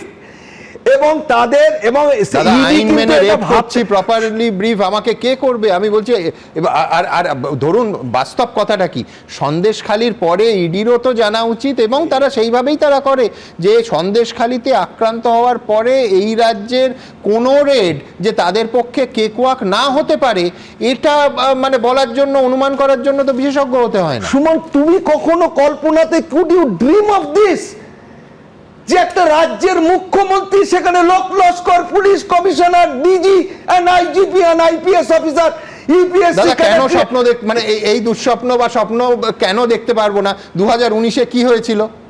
2019-এ Rajib কুমারের ঘটনায় কি দেখেছি? এই রাজ্যে, এই শহরেই দেখেছি। তো পুলিশের সঙ্গে ইডির সংঘাত হতে পারে, এটা কল্পনা করার জন্য স্বপ্ন দেখতে হবে না। পাতাল হয়ে থাকে এটা তাহলে আকাশ, সেটা যদি পাতাল হয়ে থাকে এটা তাহলে আকাশ। সুতরাং এটা কারুর মাথায় আসতে পারে না সুমন। 1 নম্বর, আমি এগ্রি করব আমার পূর্ববর্তী বক্তা কৌস্তব যেটা বলেছে, উনি একজন মুখ্যমন্ত্রী একটা রাজ্যের। দ্বিতীয়ত, উনি একজন নারী। তৃতীয়ত, তার যে পাস্ট রেকর্ড রয়েছে, সমস্ত কিছু বিবেচনা করে ইডি নিজেদের যেভাবে রেস্ট্রেইন করেছে, আমি hats off to ED officers and force. এবং খালি তাই না, এটা একটা সংক্রামিত ব্যাধি। এরপরেই তুমি দেখো পরবর্তী অন্য একটা প্রদেশে দেখো ইডি অফিসারদের ঘরে, আর ঝাড়খণ্ডে আমাদের নিকটবর্তী যে প্রদেশ ঝাড়খণ্ডে গিয়ে ওখানে ইডি অফিসারদের ওখানে রেড করবে লোকাল পুলিশ। সুতরাং সেটাও হচ্ছে, একটার পর একটা ঘটনা কিন্তু এবার ঘটবে। যদি এর কোনো রিমেডি না হয়, যদি এর কোনো পেনাল অ্যাকশন না হয়, আইনের ঊর্ধ্বে কিন্তু কেউ নয়। সুতরাং সুপ্রিম কোর্ট যেটা করেছে, অত্যন্ত রেস্ট্রেইনড অর্ডার করেছে, যথাযোগ্য করেছে। 4-4টে এফআইআর, 2টো এফআইআর হয়েছে শেক্সপিয়ার সহনী থানায়, 2টো এফআইআর হয়েছে বিধাননগরে। সবগুলোই কিন্তু কেপটিন অ্যাবেন্স করা হয়েছে, স্টে করা হয়েছে টিল 3rd of February। আর একটা কথা তোমার বলে দিচ্ছি, এই যে ঘটনাগুলো ঘটছে এর পেছনেও কিন্তু একটা মস্তিষ্ক কাজ করছে। যেভাবেই হোক এসআইআরটাকে গুলিয়ে দিতে হবে, এর সঙ্গে এসআইআরটাকেও গুলিয়ে দিতে হবে।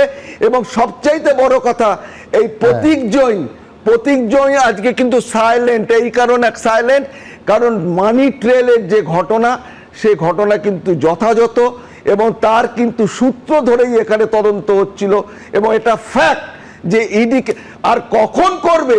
24 সালে লাস্ট ইনভেস্টিগেশন করেছে, আবার 26-এ করবে না 28-এ করবে, অ্যাজ পার কোর্ট অর্ডার করছে। কোর্ট না পারমিশন দিলে করতে পারে না। ইনভেস্টিগেশন ক্লোজ করার ক্ষমতা নেই যতক্ষণ না বলবে কোর্ট যে তুমি এই স্টিপুলেট টাইমের মধ্যে শেষ করো। ওরা করতে পারে অনন্তকাল ধরে করতে পারে, সেটা তুমি সারদা দেখেছো, নারদা দেখেছো, সমস্ত আর একটু পিছিয়ে গেলে মায়াবতী, মুলায়ম সিং যাদব সবার ক্ষেত্রে দেখেছি। আমি অনেক ধন্যবাদ সলিলদা। আমি সলিলদার সঙ্গে একটা জায়গায় একমত যে যেটা হলো, যে ছবিটা কেন্দ্র রাজ্যের এই সংঘাত গণতন্ত্রের পক্ষে শুভ নয়। বিস্তারিত ব্যাখ্যা আমি আসবো, কিন্তু দুটো জায়গায় আমার সম্পূর্ণ দ্বিমত সলিলদার সঙ্গে। একটা হচ্ছে যে একটা মস্তিষ্ক এত বড় ঘটনা, সলিলদা নিশ্চিন্ত থাকুন, একাধিক মস্তিষ্ক এর পেছনে কাজ করেছে। দুই হচ্ছে যে কেন্দ্রীয় বাহিনীকে ক্লিন চিট দেবো কি করে। পরে যেটা জানতে পাচ্ছি সেটা হচ্ছে যে এই কেন্দ্রীয় বাহিনীর সঙ্গে একজনও মহিলা জওয়ান নাকি ছিলেন না। আমি তো এসওপি যা জানি, কোনো বাড়িতে, প্রতীক জৈনের বাড়িতে মহিলা সেই সময় ছিলেন কিনা আমি জানি না। যদি থাকেন বা না থাকেন, কোনো রেড করতে গেলে সেখানে মহিলা জওয়ানদের নিয়ে যাওয়াটা এসওপির মধ্যে পড়ে। ইডি এসওপি ভায়োলেট করেছিল কেন? সুমন, একটা জিনিস আজকে পরিষ্কার যে ইডি যদি নিজেকে বিজেপির এলিতে শরিকে পরিণত না করতো তাহলে আজকে এই অবস্থা হতো না। আজকে ঝাড়খণ্ডে এটা হয়েছে, হয়তো রাজ্য পুলিশ বা সিআইডি কে থেকে শিখেছে যে এইভাবে এলিতে পরিণত করতে হয়। একটুখানি প্লিজ। আজকে ঝাড়খণ্ডে কি হয়েছে, আসলে বাংলা পথ দেখিয়েছে তো, যেখানে অত্যাচার হবে, যেখানে অন্যায় হবে, রুখে দাঁড়াতে হবে। হোয়াট বেঙ্গল আজও বাংলা পথ দেখায়। এক, দ্বিতীয়ত এই যে বলছেন না, এর আগে তো ঝাড়খণ্ডের বেলায় তো ইডিকে রেস্টিং করতে হয়নি, কেজরিওয়ালকে অ্যারেস্টের সময় তো করতে হয়নি। আজকে কেন? কারণ হাতে নাতে চুরি ধরা পড়েছে। তো এসছিল তো চুরি করতে তৃণমূলের আভ্যন্তরীণ ডেটা, সেটা যখন উত্তর দিতে পারেনি সদুত্তর, সুরসুর করে মমতা ব্যানার্জির হাতে ল্যাপটপ আর আইফোনটা দিয়েছে সুরসুর করে। তাহলে কেন সেদিন তাদের হাতে সেন্ট্রাল ফোর্স রয়েছে, কেন ডাকেননি? হিম্মত হয়নি কেন? কারণ আপনি এসেছিলেন তৃণমূলের ডেটা চুরি করতে। যদি অন্য কোনো ফাইল লিখে থাকে, নিয়ে থাকেন মমতা ব্যানার্জি, তাহলে কেন সেদিনকে পঞ্চনামা ইনক্লুড করলেন না? আপনার অফিসাররা তো সই করেছিলেন ওই পঞ্চনামা। ওছাড়া তোমার যুক্তিও নেই। আবার যুক্তি মানে কি? মুখ্যমন্ত্রী নিয়ে এলো। আমি শুধু একটা জিনিস করে দিই, দেখুন ইডি একটা প্রেস রিলিজ করেছিল ওই দিনই, সেখানে বলেছিল মমতা বন্দ্যোপাধ্যায় কি এভিডেন্সেস নিয়ে চলে গেছে। আচ্ছা, ওটা যদি কি এভিডেন্সেস হয়ে থাকে একটা ইনভেস্টিগেশনের জন্য, তাহলে ইডি আজকের রাতেও, এর জন্য কোন আদালতের, আমি একদম জেনে বুঝে বলছি, আজকে রাতেও চাইলে যেখানে ওই কি এভিডেন্সেস রাখা আছে, উনি যদি মনে করেন ইডি যে ওটা কি এভিডেন্সেস, অবশ্যই সেখান থেকে তুলে আনতে পারেন। এবং সেটা যদি মুখ্যমন্ত্রীর বাড়িতে থাকে অবশ্যই পারেন, সেটা যদি নবান্নে থাকে অবশ্যই থাকে। এটা যদি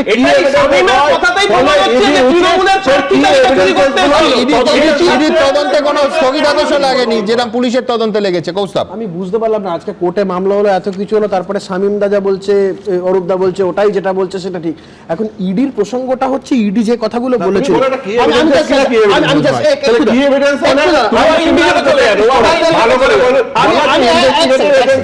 উচিত কি না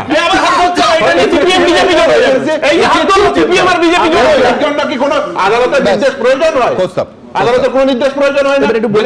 ইডি যদি মামলা পেন্ডিং থাকে, এই কোর্ট রেসপেক্টে পেন্ডিং আছে, যে তদন্ত ভারটা যে কাণ্ড তার সেটা সিবিআই হাতে হস্তান্তর করো। কিন্তু কি এভিডেন্সে তারা রিকালেক্ট করতে পারবে না। কেউ চুরি করে নিয়ে পালিয়ে গেল, সে চুরি করা পজেশন গুলো নিতে পারবে না, রিকালেক্ট করতে পারবে না, এরকম তো কোনো প্রতিবন্ধকতা নেই।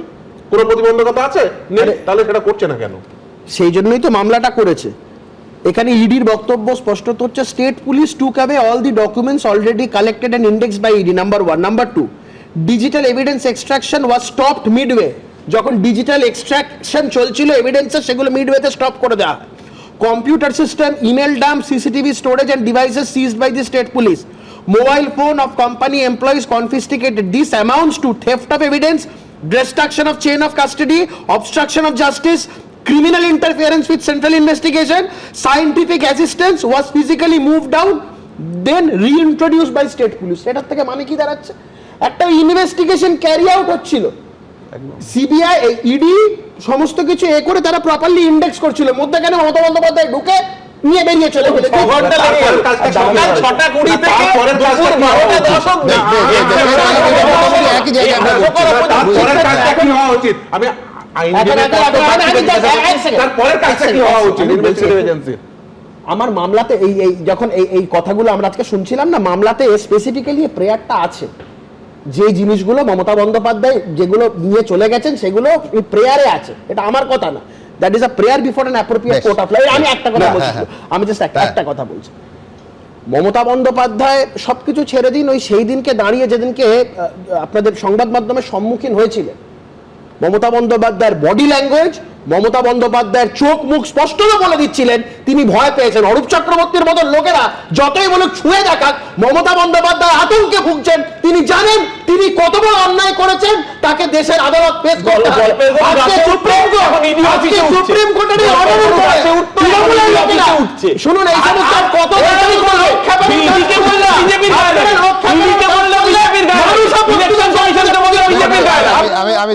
আমি দুটো পার্টে আমায় আসতেই হবে। একটা হচ্ছে কৌস্তবের দাবি মমতা বন্দ্যোপাধ্যায় ভয় পেয়েছেন, কিন্তু ইডি মমতা বন্দ্যোপাধ্যায়কে ভয় পেয়ে কি হাতে তথ্য প্রমাণ সব তুলে দিল আমরা জানি না, প্রশ্ন রইল। দ্বিতীয়, যে ইডি খুব জোরের সঙ্গে ফিরদৌস বারবার প্রশ্ন তুলছে যে ইডি এখনও কেন কিছু করছে না, এখনও উদ্ধার করতে পারে। আমি জানি না, এটা আমার সাংবাদিকের সূত্রের খবর এবং আমি খুব দায়িত্ব নিয়ে বলছি, গত 72 ঘন্টায় প্রচুর ইডি অফিসার এই মুহূর্তে কলকাতা এবং শহরতলির একাধিক জায়গায় তারা হয়তো কোনো তদন্তে এসছেন, এ তো কেন্দ্রীয় এজেন্সি, তারা তো সংবাদ মাধ্যমে প্রেস বিবৃতি দিয়ে বলবে না, কিন্তু প্রচুর ইডি অফিসার এই মুহূর্তে বিভিন্ন হোটেল গেস্ট হাউসে তারা আছেন, গত 72 ঘন্টা ধরেই আছেন। আমি বলছি অন্য কোনো অভিযানের প্রস্তুতি আমরা জানি না, সংবাদ মাধ্যমে যে মুহূর্তে আসবে আপনাদের সামনে তুলে ধরবো। আপাতত যেটা তুলে ধরবো সেটা হচ্ছে পরের প্রতিবেদনটা, যে প্রতিবেদনে দেখাবো যে রাজ্য সরকার বারবার সুপ্রিম কোর্ট থেকে কলকাতা হাইকোর্টে মামলা ফেরানোর জন্য দফায় দফায় আজকে সুপ্রিম কোর্টে আর্জি করলো, যে আর্জিকে কার্যত আমলই দিলেন না মাননীয় বিচারপতিরা। দেখুন, আইপ্যাকে তল্লাশি সংক্রান্ত মামলা আপাতত চলবে সুপ্রিম কোর্টেই। বৃহস্পতিবার কার্যত ইডির দাবিতে মান্যতা দিয়ে এমনটাই জানিয়ে দিল সুপ্রিম কোর্টের বিচারপতি প্রশান্ত কুমার মিশ্র এবং বিচারপতি বিপুল এম পাঞ্চালির বেঞ্চ। রাজ্য সরকার, রাজ্য পুলিশের ডিজি, কলকাতার পুলিশ কমিশনার, তিন পক্ষই চেয়েছিল এই মামলা হাইকোর্টে শোনা হোক, কিন্তু সুপ্রিম কোর্ট তাতে সায় দেয়নি। সেই সঙ্গে কলকাতা হাইকোর্টে 9ই জানুয়ারি যেভাবে ইডি এবং তৃণমূলের জোড়া মামলার শুনানি পিছিয়ে গিয়েছিল তা নিয়েও অত্যন্ত কড়া পর্যবেক্ষণ দেন বিচারপতিরা। তাঁরা বলেন, হাইকোর্টে যা হয়েছে তাতে আমরা অত্যন্ত বিরক্ত। আবেগ নিয়মিতভাবে নিয়ন্ত্রণের বাইরে যাওয়া উচিত নয়। তল্লাশি সংঘাত নিয়ে হাইকোর্টে মামলা করে ইডি এবং তৃণমূল দুপক্ষই। 9ই জানুয়ারি জোড়া মামলার শুনানি থাকলেও তা পিছিয়ে দেন বিচারপতি শুভ্রা ঘোষ। বৃহস্পতিবার ইডিও কেন্দ্রীয় সরকারের হয়ে সওয়াল করতে গিয়ে সলিসিটর জেনারেল তুষার মেহতা সেই ঘটনার প্রসঙ্গ টেনে বলেন, গণতন্ত্রের জায়গায় ভিড়তন্ত্র চললে কি হয় সেটা হাইকোর্টে দেখা গেছে। মাননীয় বিচারপতি মামলা শুনতে পারেননি। বিপুল সংখ্যক আইনজীবী এবং অন্যরা এজলাসে হইহট্টগোল শুরু করে। আদালত বারবার নিয়ম মানার নির্দেশ দিলেও কেউ সে কথা কানে তোলেনি। এজলাসে বিচার চালানোর মতো পরিস্থিতি ছিল না। আমরা হোয়াটসঅ্যাপ চ্যাট সামনে রেখেছি। লিগ্যাল সেলের হোয়াটসঅ্যাপ মেসেজে বলা হয়, আজ 5 নম্বর কোর্টে 10 নম্বর মামলা সবাই চলে আসবেন। বিচারপতি বলেন, কি বলা হয়েছে, যন্তর মন্তরে আসুন। সলিসিটর জেনারেল তুষার মেহতা বলেন, হ্যাঁ, আদালত যন্তর মন্তরে পরিণত হয়েছিল। তিনি আরো বলেন, বাধ্য হয়ে গতকাল রুদ্ধদ্বার এজলাসে শুনানি করতে হয়েছে, সেখানেও আমাদের মাইক বন্ধ করে দেওয়া হচ্ছিল। তখন সুপ্রিম কোর্টের বিচারপতি প্রশান্ত কুমার মিশ্র বলেন, হাইকোর্টে যা হয়েছে তাতে আমরা অত্যন্ত বিরক্ত। বিচার ব্যবস্থাকে সর্বোচ্চ জায়গায় কনস্টিটিউশনে রাখা হয়েছে এবং নিরপেক্ষ বিচার পেতে গেলে যদি বিচারের স্থলটাকে এইভাবে হয় যাতে বিচারপতি উঠে যেতে বাধ্য হচ্ছে, তাহলে ডেফিনেটলি ডেলিভারি অফ জাস্টিস সিস্টেমকে আটকে দেওয়া হচ্ছে।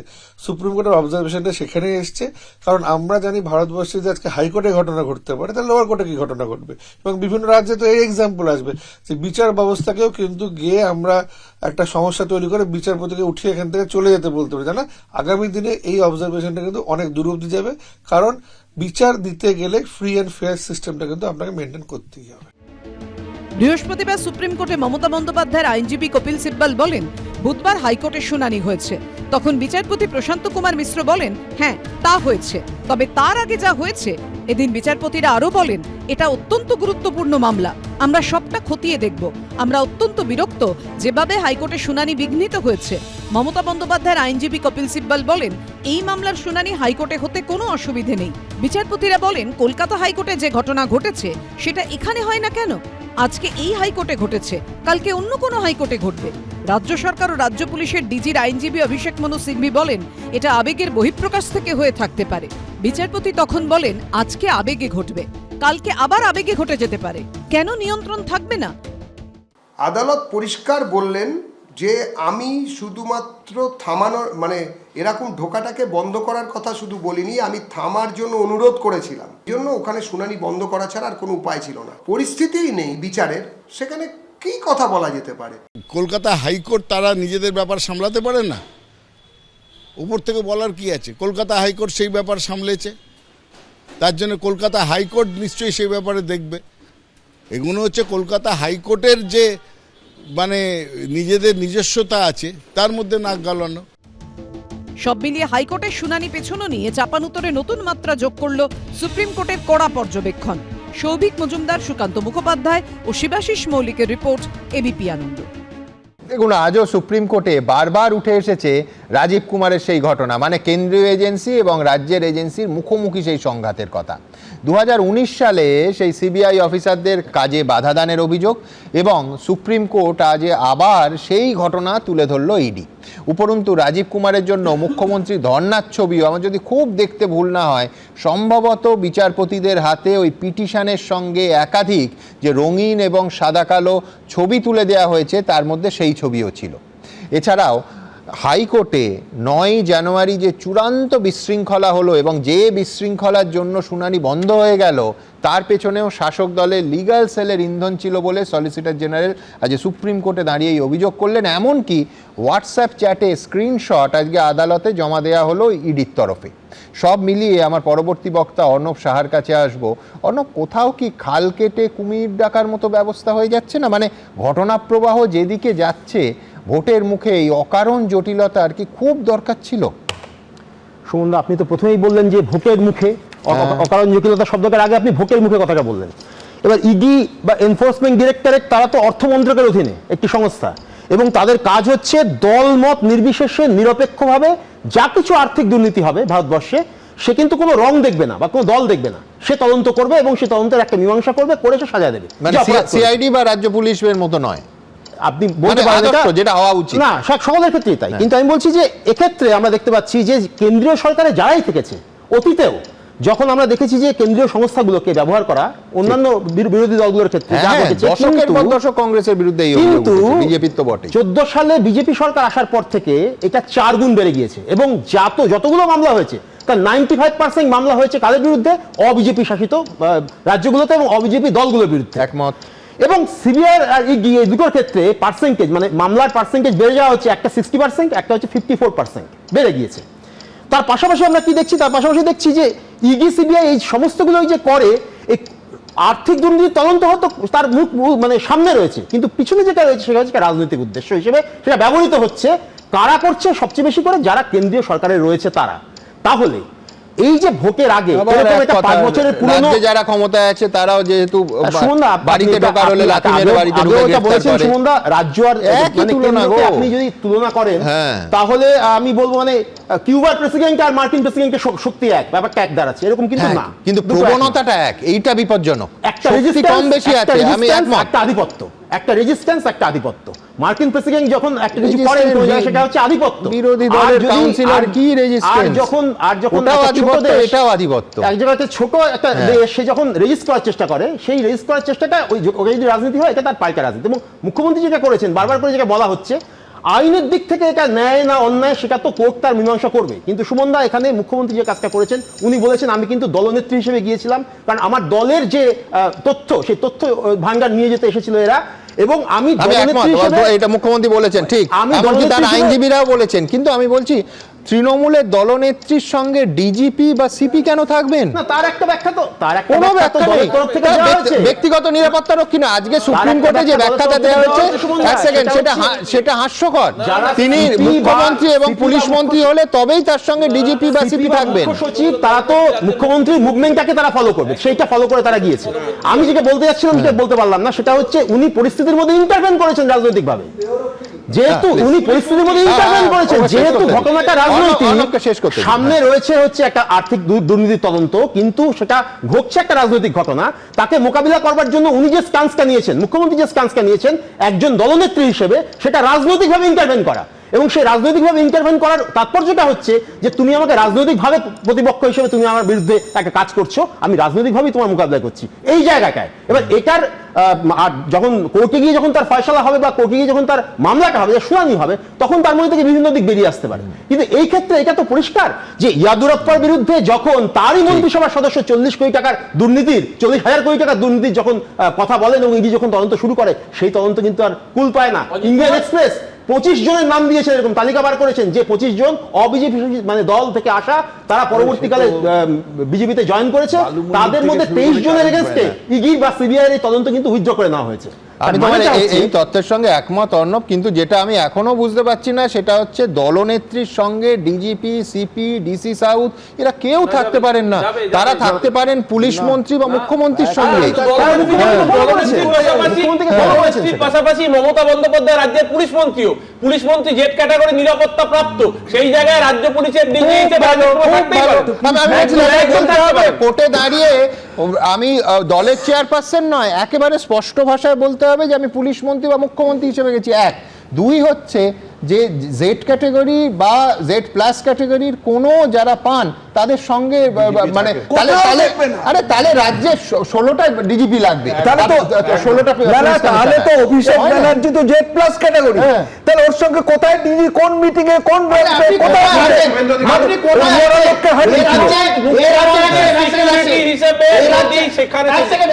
এই রাজ্যে পুলিশ, এই রাজ্যে একজন কমিশনারকে মুখ্যমন্ত্রীর বাড়ির কালী পুজোতে খালি পায়ে ধূপ ধুলো দেখাতে হবে, কি বলবেন? বিরুদ্ধে হলফনামা দিয়েছিল, সারা জীবন জেল আমি আইনের ব্যাখ্যা দিয়ে গেছি, কিন্তু এটাও ঠিক যে 2014 সালের পরে সিবিআই এর স্ট্রাকচারটা, যে নতুন অফিসাররা সিবিআইতে এলেন, সেই সিবিআই দেখে মনে হতো যে গুজরাট থেকে তারা সবেমাত্র গোটা সিবিআই স্ট্রাকচারের ভেতরে 60% অফিসারকে আনা হয়েছিল 2014 পরবর্তী সময় গুজরাট থেকে। আমি বলছি সুতরাং ওই একই বলছি, প্রবণতা কেন্দ্রেও যা এবং রাজ্যেও তা। আইনের ব্যাখ্যাটা একটু শুনুন। মানে মুখ্যমন্ত্রী হন, প্রধানমন্ত্রী হন, এক্সিকিউটিভ হিসাবে তারা কিন্তু অফিসার, ঠিক আছে?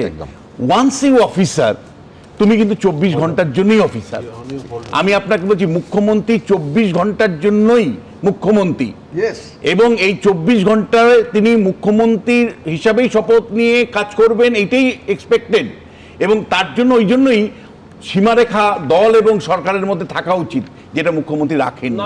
একদমই না। মুখ্যমন্ত্রী যেরকম রাজ্যের মুখ্যমন্ত্রী, তার সাথে সাথে সর্বভারতীয় তার দুটো প্রতি দায়বদ্ধ হিসেবে গেছিলেন, দলের প্রতিও দায়বদ্ধতা রয়েছে, রাজ্যের প্রতিও দায়বদ্ধতা রয়েছে, তাতে কারোর অসুবিধা থাকলে থাকতে পারে। দেখুন, রাজ্যের মুখ্যমন্ত্রী তিনি দলনেত্রী হিসাবেই যান বা মুখ্যমন্ত্রী হিসাবেই যান, একটি সার্চ প্রিমাইসিসে তিনি দলনেত্রী হিসেবেও যেতে পারেন না, তিনি মুখ্যমন্ত্রী হিসেবেও যেতে পারেন না, যদি না ইনভেস্টিগেটিভ এজেন্সি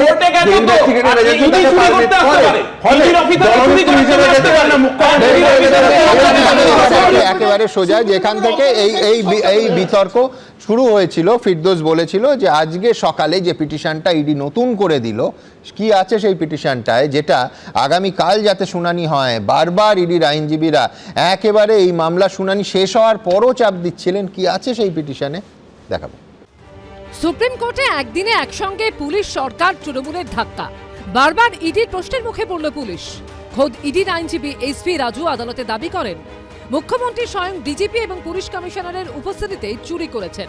তিনি স্বরাষ্ট্রমন্ত্রী এবং ডিজিপি ও পুলিশ কমিশনার তার সহযোগী। এই কারণেই আমরা সিবিআই তদন্তের দাবি করছি। এর আগে সুপ্রিম কোর্টে পিটিশনে বৃহস্পতিবার ইডি দাবি করে ডিজিপি রাজীব কুমার, কলকাতার পুলিশ কমিশনার মনোজ ভার্মা এবং ডিসি সাউথ প্রিয়ব্রত রায় সহ ইডির অভিযানের সময় সেখানে উপস্থিত অন্যান্য পুলিশ অফিসারদের সাসপেন্ড করা হোক। দেখুন, এবার ইডি এরপরে কোন দিন বলবে চিফ মিনিস্টারকে সরিয়ে দিতে হবে, এটা আমাদের আর্জি, আর বিজেপির অমুককে চিফ মিনিস্টার করতে হবে, এরকম আর্জিও করতে পারে। ওপর থেকে অমিত শাহ বলছে এইগুলো বলো, ওরা বলছে। আমি আবার বলছি, এ পর্যন্ত ইডি তাদের দায়িত্ব যেটা মানি লন্ডারিং ইত্যাদি ঘটনায় দোষীদের শাস্তিবিধান, যে কারণে ইডি তৈরি হয়েছিল, সেই কাজে কতখানি সাকসেসফুল হয়েছে তারা? Big zero. কোথাও যদি অভিযান চলে ইডির, সেখানে গিয়ে কি করে রাজ্যের প্রশাসনিক প্রধান, মুখ্যমন্ত্রী এবং তার সঙ্গে রাজ্য পুলিশের DG, DC south, police commissioner, chief secretary এরা হাজির হয়ে যেতে পারে? কিন্তু অনৈতিক শুধু নয়, বেআইনি। ইডির অভিযানের সময় মুখ্যমন্ত্রী পৌঁছানোর আগে লাউডন স্ট্রিটে হাজির হন কলকাতার পুলিশ কমিশনার। মুখ্যমন্ত্রী আইপ্যাকের অফিসে পৌঁছানোর পর উপস্থিত হন ডিজি। মুখ্যমন্ত্রীর সেদিন ঢোকা বেরোনোর ছবি এদিন সুপ্রিম কোর্টে দেখান সলিসিটর জেনারেল। তখন মুখ্যমন্ত্রীর আইনজীবী কপিল সিব্বাল বলেন, আমি হালকা চালে বলতে চাই, কিছু সত্য রঙিন হয়, কিছু সত্য সাদা কালো। তা শুনে প্রশান্ত কুমার মিশ্র বলেন, এখানে হালকাভাবে নেওয়ার মতো কিছুই নেই, সবটাই অত্যন্ত গুরুতর। বাংলার বাঘিনী, চোরেদের শিরোমণি, জেনে গেছে জনতা, মোবাইল চোর মমতা। ইডির যে পাঞ্চনামা, ওই পাঞ্চনামা দুটো পড়বেন। এখানে যে বলা হচ্ছে মুখ্যমন্ত্রী জোর জবরদস্তি এসে তথ্য লোপাট করে সব তথ্য নিয়ে চলে গেছে, যারা অফিসাররা ছিল তারা রেড শেষ করার পরে যে পাঞ্চনামাটা লিখেছে সেই পাঞ্চনামাটা একবার পড়ে দেখবেন, এবং কিছু তথ্য যদি আমাদের হাতে থাকে, তা নিশ্চিতভাবে রয়েছে, আমরা আগামী দিন সুপ্রিম কোর্টের হাতে বা হাইকোর্টের হাতে দেবো। আইনি লড়াই ও বাকযুদ্ধ দুই তুঙ্গে। বিজেন্দ্র সিংহ ও সুকান্ত মুখোপাধ্যায়ের রিপোর্ট, এবিপি আনন্দ। দেখুন, রাজ্যের সমস্ত সিনিয়র আমলারা নিশ্চয়ই জানবেন যে কেন্দ্রীয় এজেন্সি রেডে স্বয়ং মুখ্যমন্ত্রী গেলে সেই ঝড় ভবিষ্যতে কত বড় চেহারা নিতে পারে। কালও এই প্রশ্ন তুলেছি যে তৃণমূলের প্রধান এবং 1 নম্বর মুখকে নিজেকে ঘটনাস্থলে যেতে হলো কেন। 2, আজ সুপ্রিম কোর্টে ইডির তরফে একটা নতুন তথ্য শুনলাম, যেটা আগে সত্যি আমরা জানতাম না। মুখ্যমন্ত্রী নাকি এক ইডি অফিসারের ফোন নিয়ে চলে এসেছিলেন, এটাও ওই লাইভ শুনানি থেকে জানতে পারলাম। 3, ঘটনাচক্রে আজই প্রমাণ হয়ে গেছে যে এই যে সংঘাতের প্রবণতা গোটা দেশে ছড়িয়ে পড়তে পারে, যে আশঙ্কা আজকে মাননীয় বিচারপতিরা সুপ্রিম কোর্টে প্রকাশ করলেন, তা যথার্থ। কেন? তার কারণ আজই প্রতিবেশী আরেকটা বিরোধী শাসিত রাজ্যে হেমন্ত সোরেনের ঝাড়খণ্ডে ইডি অফিস রেড করছে সেই রাজ্যের পুলিশ। ভাবুন একবার। আমি বলছি, কারণ যাই হোক, এই সংঘাত কিন্তু গণতন্ত্রের পক্ষে বা সাধারণ মানুষের পক্ষে কল্যাণকর কিছু হতে পারে না, এই কথা বলতেই হবে। আমার পরবর্তী বক্তা শুভময় মৈত্র কি বলেন? সুমনবাবু, মানে কেন্দ্র রাজ্যের সম্পর্ক বা এই ধরনের যে বড় বড় বিষয়গুলো আর কি, সেই জায়গার থেকে কি হলো যে ইডি অফিসার হয়তো তৃণমূল কংগ্রেসের, তারা যাদেরকে কর্পোরেট মানুষজনকে তাদের ডেটা স্টাডি করতে দিয়েছেন তার মোবাইল ফোন কেড়ে নিচ্ছে, মুখ্যমন্ত্রী আবার ইডি অফিসারের ফোন নিয়ে নিচ্ছেন, মানে এই ধরনের একটা ঘটনায় গিয়ে দাঁড়াচ্ছে এখন। সেই অর্থাৎ 3টে জায়গা এখানে রাজ্য সরকার, তৃণমূল কংগ্রেস এবং পুলিশ নিয়ে বারবার আলোচনা হচ্ছে, আর উল্টো দিকে তারা বলছেন ইডি, বিজেপি, এইভাবে একটা কানেকশন হচ্ছে। কিন্তু সেখানে মূল প্রশ্ন যেটা উঠছে সেটা হচ্ছে যে প্রবেশটা কি? অধিকারী প্রবেশ, না অনধিকার প্রবেশ, না ন্যায়সঙ্গত প্রবেশ, না অপরাধমূলক প্রবেশ, ক্রিমিনাল ট্রেসপাসিং? তাই সেইখানে অনধিকার প্রবেশটা আমাদের প্রথমে আসতেই হবে। আপনি একটু লক্ষ্য করুন, একদা প্রাতঃকালে পথের ধারে দাঁড়াইয়া এক বালক আর এক বালকের সহিত একটি অসম সাহসিক অনুষ্ঠান সম্বন্ধে বাজি রাখিয়াছিল। ঠাকুরবাড়ির মাধবী বিতান হইতে ফুল তুলিয়া আনিতে পারিবে কিনা, ইহাই লইয়া তর্ক। একটি বালক বলিল পারিব, আর একটি বালক বলিল কখনোই পারিবে না। কাজটি শুনিতে সহজ, অথচ করিতে কেন সহজ নহে তাহার বৃত্তান্ত আরেকটু বিস্তারিত করিয়া বলা আবশ্যক, এবং রবীন্দ্রনাথের লেখায় আছে। এবং এরপর যেটা, সেটা হচ্ছে পরলোকগত মাধবচন্দ্র তর্কবাচস্পতির বিধবা স্ত্রী জয়কালী দেবীর কথা আসে, এবং যিনি এই রাধানাথজিউর মন্দিরের অধিকারিণী, যেখানে রহস্য রোমাঞ্চ উপন্যাস হিসেবে ভাবলে যা যা আছে সেটা হচ্ছে ক্লাসিফাইড ডেটা, তৃণমূলের প্রার্থী তালিকা, সবুজ ফাইলে সামনের বইমেলায় বেরোনো কিছু লুকোনো কবিতা বেরোবে, যেখানে চিত্রনাট্য নেই, চিত্রনাট্য আছে, অর্থাৎ আমাদের মনে পশ্চিমবঙ্গের যে নাটকটা আমরা প্রতি মুহূর্তে দেখছি। কমিক রিলিফ আছে, আদালতে ব্যাপক হইচই, এবং দিনের শেষে যে অরূপদা একটু আগেই বলছিলেন যে অরূপদার সঙ্গে এবং সকলের সঙ্গে আমার যে পোশাকটাও একটু কৌস্তুভের সঙ্গে মিলে যাচ্ছে, দিনের শেষে পশ্চিমবঙ্গের 85% ভোট এই চিত্রনাট্য দেখে তৃণমূল যোগ বিজেপির পক্ষে। আমিও তার মধ্যেই মিশে গেছি, কারণ আপনি র্যান্ডমলি যখন চুজ করবেন সেই 85%-র মধ্যেই আপনাকে পড়তে হবে ওই তৃণমূল যোগ বিজেপির পক্ষে। না, এটা যোগফল। এইবার যেটা দাঁড়াচ্ছে যে কিছুক্ষণ পরে যেটা আসে সেটা হচ্ছে জয়কালীর কনিষ্ঠ ভাতুষপুত্র নলিন দুর্দান্ত প্রকৃতির। এখন এই কে কার ভাতুষপুত্র এবং দাসী মোক্ষদার কার হয়ে চোখের জল পড়ছে, এই কাকে কার সঙ্গে আমরা মেলাবো, এই জায়গাগুলো খুব গোলমেলে, খুব কনফিউজিং একটা জায়গায় পৌঁছে যাচ্ছে, যার মধ্যে অবশ্যই সরকারি কর্মচারীদের খুব সাবধানে থাকতে হবে। কারণ প্রশাসনিক ব্যবস্থার ওপর রাজনীতির সরাসরি হস্তক্ষেপ যখন হয়, সেটা শিক্ষাক্ষেত্র থেকে পুলিশ পর্যন্ত, সেই জায়গায় এই যে এত ভালো ভালো মানুষ যারা পড়াশোনা করে চাকরি পেয়েছেন, তারা রাজনীতিতে তো এখনো সেভাবে খুব একটা পরিশ্রম করে চাকরি পেতে হয় না ওপরে ওঠার জন্যে। সেই মানুষগুলোর কথা শুনতে গিয়ে যদি এই আমাদের সাধারণ ভারতবর্ষের রাজ্য সরকারি এবং কেন্দ্রীয় সরকারি কর্মচারীরা বিপদের মধ্যে পড়েন, তাহলে সেটার দিকে একটু নজর রাখা প্রয়োজন। এবং শেষ কথা হচ্ছে, রাজনীতিতে তো রুটি কাপড়া মোকান, বিজলি সড়ক পানি, এসব বামপন্থী কথা দরকারই নেই। নিদেন একেবারে দক্ষিণপন্থী পুঁজির কথা বলতে গেলে, শিল্প নিয়ে আলোচনা। ফলে 2026 নির্বাচনের আগে আপনি যেটা বলছিলেন, হাইকোর্টে কোয়ার্টার ফাইনাল, সুপ্রিম কোর্টে সেমিফাইনাল, রাজনৈতিক দল বলবে যে ভোটের মুখে, মানে ভূতের মুখে নয়, ভোটের মুখে ফাইনাল নাকি সেই 2026 নির্বাচন। ওই নির্বাচনের দিকে লক্ষ্য রেখে আমরা এই আলোচনার মধ্যে ঢুকে থাকবো। পশ্চিমবঙ্গের উন্নয়ন সে যে পথেই হোক, ডানপন্থী পথে বা বামপন্থী পথে, সিঙ্গুরে কারখানা হয়ে বা বাড়ির মাথায় ছাদ দিয়ে, লক্ষ্মীর ভাণ্ডার দিয়ে বা চাকরির কথা বলে, সেই যে সঠিক যে তথ্যগুলো, সঠিক আলোচনাগুলো একেবারে এই রাজনৈতিক পরিসরে হারিয়ে যাচ্ছে। রহস্য রোমাঞ্চ উপন্যাস লেখা হচ্ছে প্রতিদিন। আমি দ্রুত একবার আপনাদের সামনে যেটা রাখবো সেটা হচ্ছে, যে প্রবণতার আশঙ্কা আবার বলছি আজকে সুপ্রিম কোর্টের মাননীয় বিচারপতিরা করেছেন আজকে হেমন্ত সোরেনের রাজ্যে, ঠিক সেই প্রবণতার আরেকটা ছবি, আরেকটা পর্ব, আরেকটা অধ্যায় দেখা গেল, যেখানে ইডি অফিসে রেড করছে রাজ্য পুলিশ। আমি বলছি কে ঠিক কে ভুল আমি যাবই না, আবার বলছি এই প্রবণতা যে কোনো যুক্তরাষ্ট্রের পক্ষে মারাত্মক। পশ্চিমবঙ্গে ইডির আইপ্যাক অভিযান ঘিরে নজিরবিহীন বিতর্ক ও সংঘাতের মধ্যেই পড়শি রাজ্য ঝাড়খণ্ডে এবার ইডির অফিসে পুলিশের অভিযান। রাজধানী রাঁচিতে ইডির অফিসে অভিযান চালালো পুলিশ। বিতর্কের সূত্রপাত ঝাড়খণ্ডের জনস্বাস্থ্য ও নিকাশি বিভাগে 23 কোটি টাকা কেলেঙ্কারির অভিযোগকে কেন্দ্র করে। মামলায় অভিযুক্ত রাঁচি পুরসভায় কর্মরত ক্লার্ক সন্তোষ কুমার। তার অভিযোগ, গত 12 জানুয়ারি মামলার তদন্তের জন্য অফিসে ডেকে তাকে মারধর করেন 2 ইডি অফিসার। পরে ওই পুরকর্মী পুলিশের কাছে অভিযোগ দায়ের করেন। সেই এফআইআর এর ভিত্তিতে ঝাড়খণ্ড পুলিশ বৃহস্পতিবার এয়ারपोर्ट रोडे ईडी ऑफिस पहुंचे। मेरे पीछे आप देख सकते हैं ये जो कार्यालय है यह रांची ईडी कार्यालय है, जहां पर रांची पुलिस की विशेष टीम पहुंची हुई है और साक्ष्य जुटाने की कोशिश कर रही है। मारपीट की घटना जो सामने आई है वह कितना सत्य है, इस पर रांची पुलिस साक्ष्य जुटा रही है। सीसीटीवी फुटेज का भी गंभीर रूप से खंगाला जा रहा है। अब देखने वाली बात ये होगी कि जो आरोप लगा है वह कितना सत्य है। रांची पुलिस और ईडी की टीम के बीच में जो दूरियां सामने आई हैं वह कब भरती हैं यह भी समय बताएगा। রাঁচি পুলিশ সূত্রে খবর, এফআইআরে সন্তোষ দাবি করেছেন 12 তারিখ দুপুরে তিনি ইডির সহকারী পরিচালক প্রতীকের ঘরে যান। সেখানে অভিযোগ স্বীকার করার জন্য চাপ দেয়া হয়। রাজি না হয় প্রতীক এবং তার সহকারী শুভম গালিগালাজ ও মারধর করেন। মারধরে সন্তোষের মাথা ফেটে যায়, 6টি সেলাই করতে হয়। এই অভিযোগের ভিত্তিতেই তদন্ত করতে ইডির অফিসে পৌঁছয় পুলিশ। ঝাড়খণ্ডে বর্তমানে ঝাড়খণ্ড মুক্তি মোর্চা ও কংগ্রেসের জোট সরকার, তাই পুলিশ ইডি অফিসে পৌঁছতেই নরেন্দ্র মোদী ও অমিত শাহকে ট্যাগ করে বিজেপি সাংসদ নিশিকান্ত দুবে পশ্চিমবঙ্গের প্রসঙ্গ উল্লেখ করে লেখেন, পশ্চিমবঙ্গের মুখ্যমন্ত্রী মমতা বন্দ্যোপাধ্যায়ের উদাহরণ অনুসরণ করে ঝাড়খণ্ড সরকার এবং তার মুখ্যমন্ত্রী হেমন্ত সোরেনের পুলিশ রাঁচিতে ইডি অফিস ঘেরাও করে।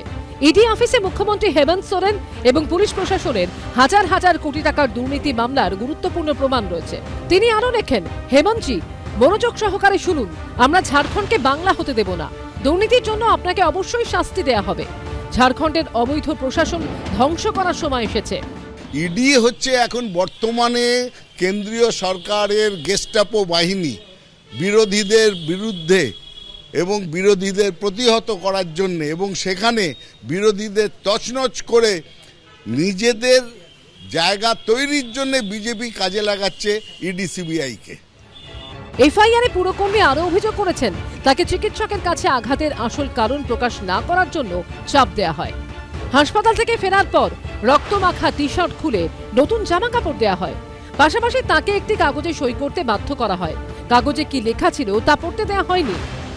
सत्ता का गुमान इस सरकार के सर पर इतना चढ़ गया है कि वो पार्लियामेंट के एक्ट के द्वारा बनी गई एक संवैधानिक संस्था पर वो रेड कर रही है साहब। कहीं ना कहीं बदले की कार्रवाई दिख रही है, क्योंकि मुख्यमंत्री जी खुद ईडी के अभियुक्त हैं, जेल भी जा चुके हैं। इस सरकार के कई मंत्री, कई पूर्व मंत्री, कई विधायक ईडी के मनी लॉन्ड्रिंग केसेस में रडार में हैं। तो राज्य सरकार ने आज जिस तरीके से ईडी के दफ्तर पे रांची में रेड किया है, ये बहुत ही दुर्भाग्यपूर्ण है। সব অভিযোগ অস্বীকার করে ইডি দাবি করেছে সন্তোষ কুমারকে ডাকা হয়নি, তিনি নিজেই অফিসে এসেছিলেন এবং কাচের বোতল দিয়ে নিজেই মাথায় আঘাত করেন, যার পরে অবিলম্বে তাকে হাসপাতালে নিয়ে যাওয়া হয়। এই বিষয়ে হাইকোর্টে দ্বারস্থ হওয়ার কথা জানিয়েছে ইডি। সিসিটিভি ফুটেজ খতিয়ে দেখছে police. Sukanta Mukhopadhyay report, ABP Ananda. এবার আরেকটা নতুন অংশে আসি। দেখুন, কোর্টে আজ ইডির তরফে এসভি রাজু অতিরিক্ত সলিসিটর জেনারেল শুধু সিবিআই তদন্তই দাবি করেননি, পাশাপাশি সুপ্রিম কোর্টে এটাও দাবি করলেন যে গোটা মামলাটা যেন চালানো হয় রাজ্যের বাইরে থেকে। মানে যেরকম জয়ললিতার মামলা তামিলনাড়ু থেকে সরিয়ে কর্ণাটকে নিয়ে যাওয়া হয়েছিল, যেমন গুজরাট দাঙ্গার মামলা গুজরাট থেকে মহারাষ্ট্রে সরিয়ে নিয়ে যাওয়া হয়েছিল, আজ প্রায় একই রকমভাবে এই মামলা অন্যত্র সরানোর আবেদন জানানো হয়। ভাবুন, ভোটের আগে কেন্দ্র বা রাজ্যের এই শুম্ভ নিশুম্ভ যুদ্ধটা ঠিক কোথায় পৌঁছতে পারে? আমার পরবর্তী বক্তা বিশ্বনাথ চক্রবর্তী কি মনে করেন? সুমন, তৃণমূল কংগ্রেসের অধিকাংশ নেতারা, এমনকি মমতা বন্দ্যোপাধ্যায়, অভিষেক বন্দ্যোপাধ্যায় প্রায়ই বলেন যে পশ্চিমবাংলা আজকে যা ভাবে ভারত আগামীকাল ভাববে।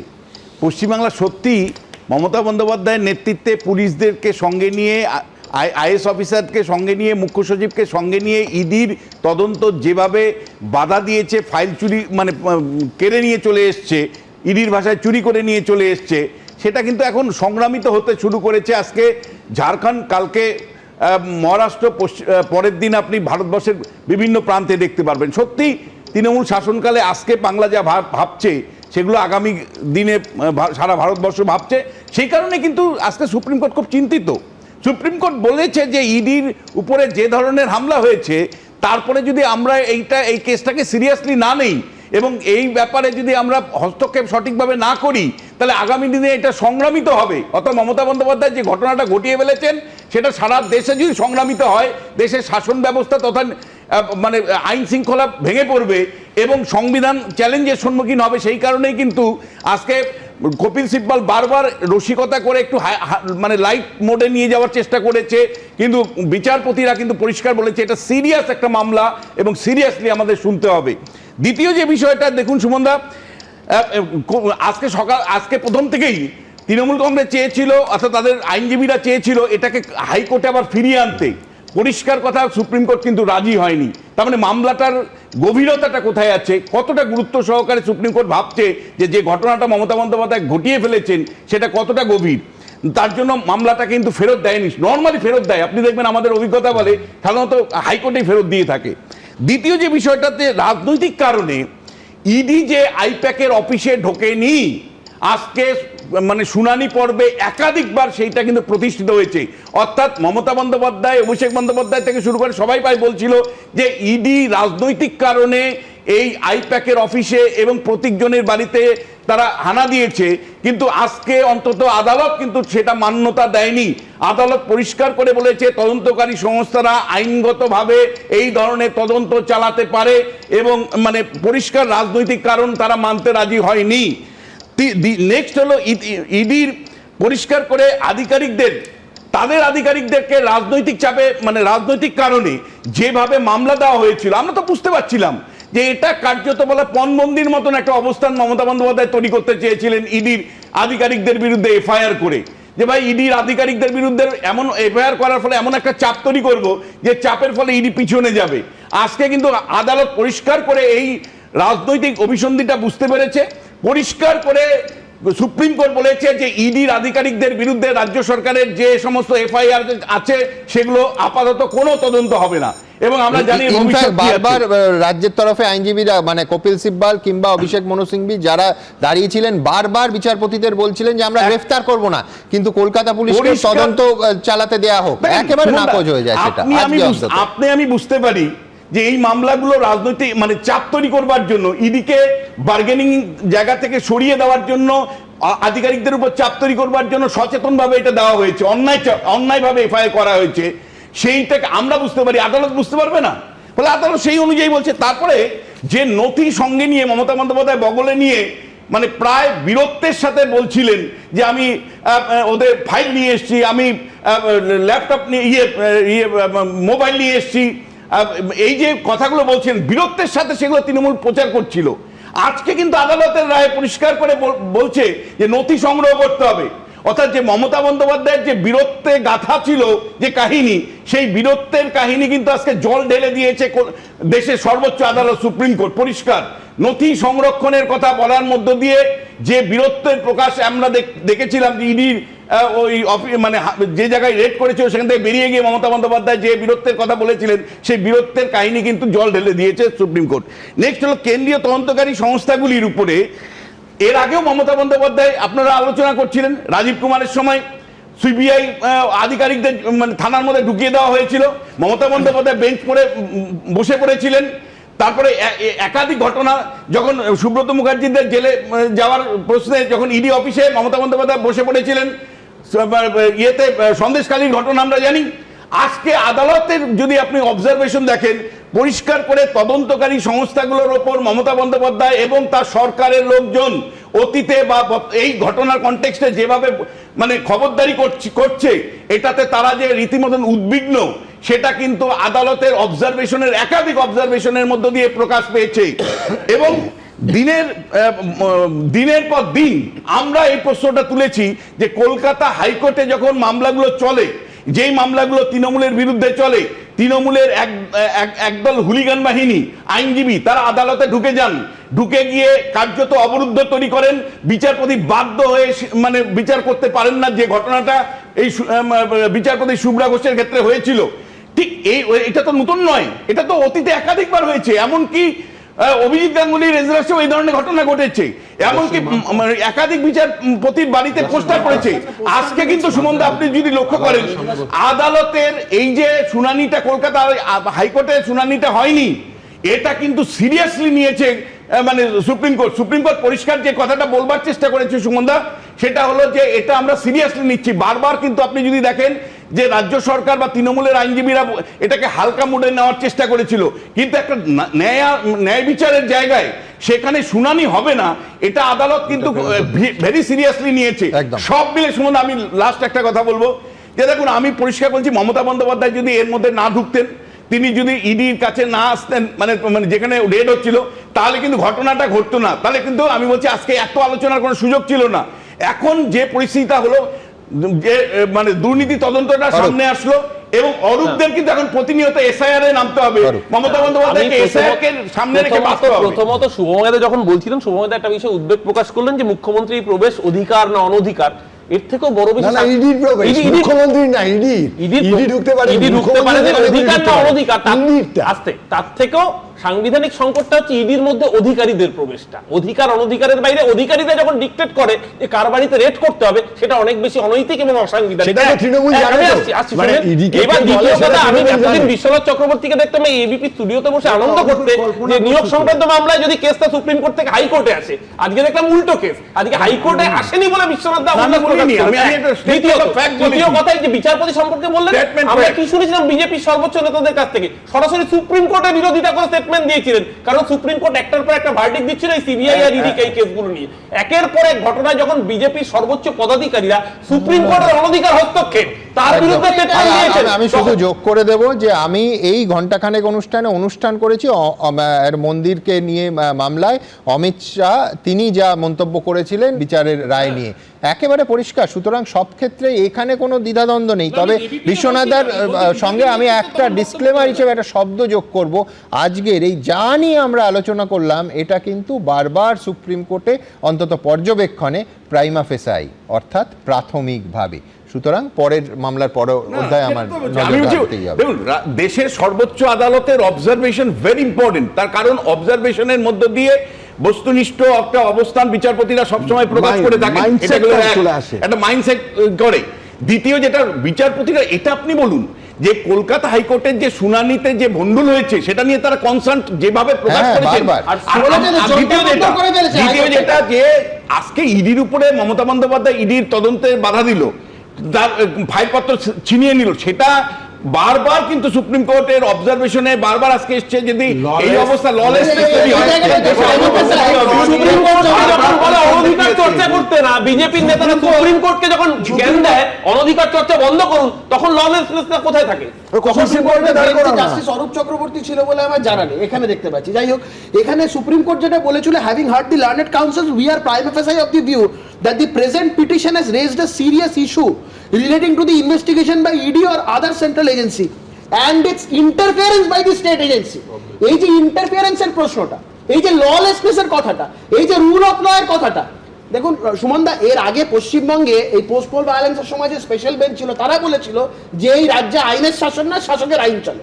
এবং আজকে সুপ্রিম কোর্ট এই কথাটা রিইটারেট করার সময় স্পষ্টত এই জিনিসটা আবার প্রতিফলিত হয়েছে যে এই রাজ্যে আইনের শাসনের কথা এলে আমার চাকুলিয়ায় আসতে হবে।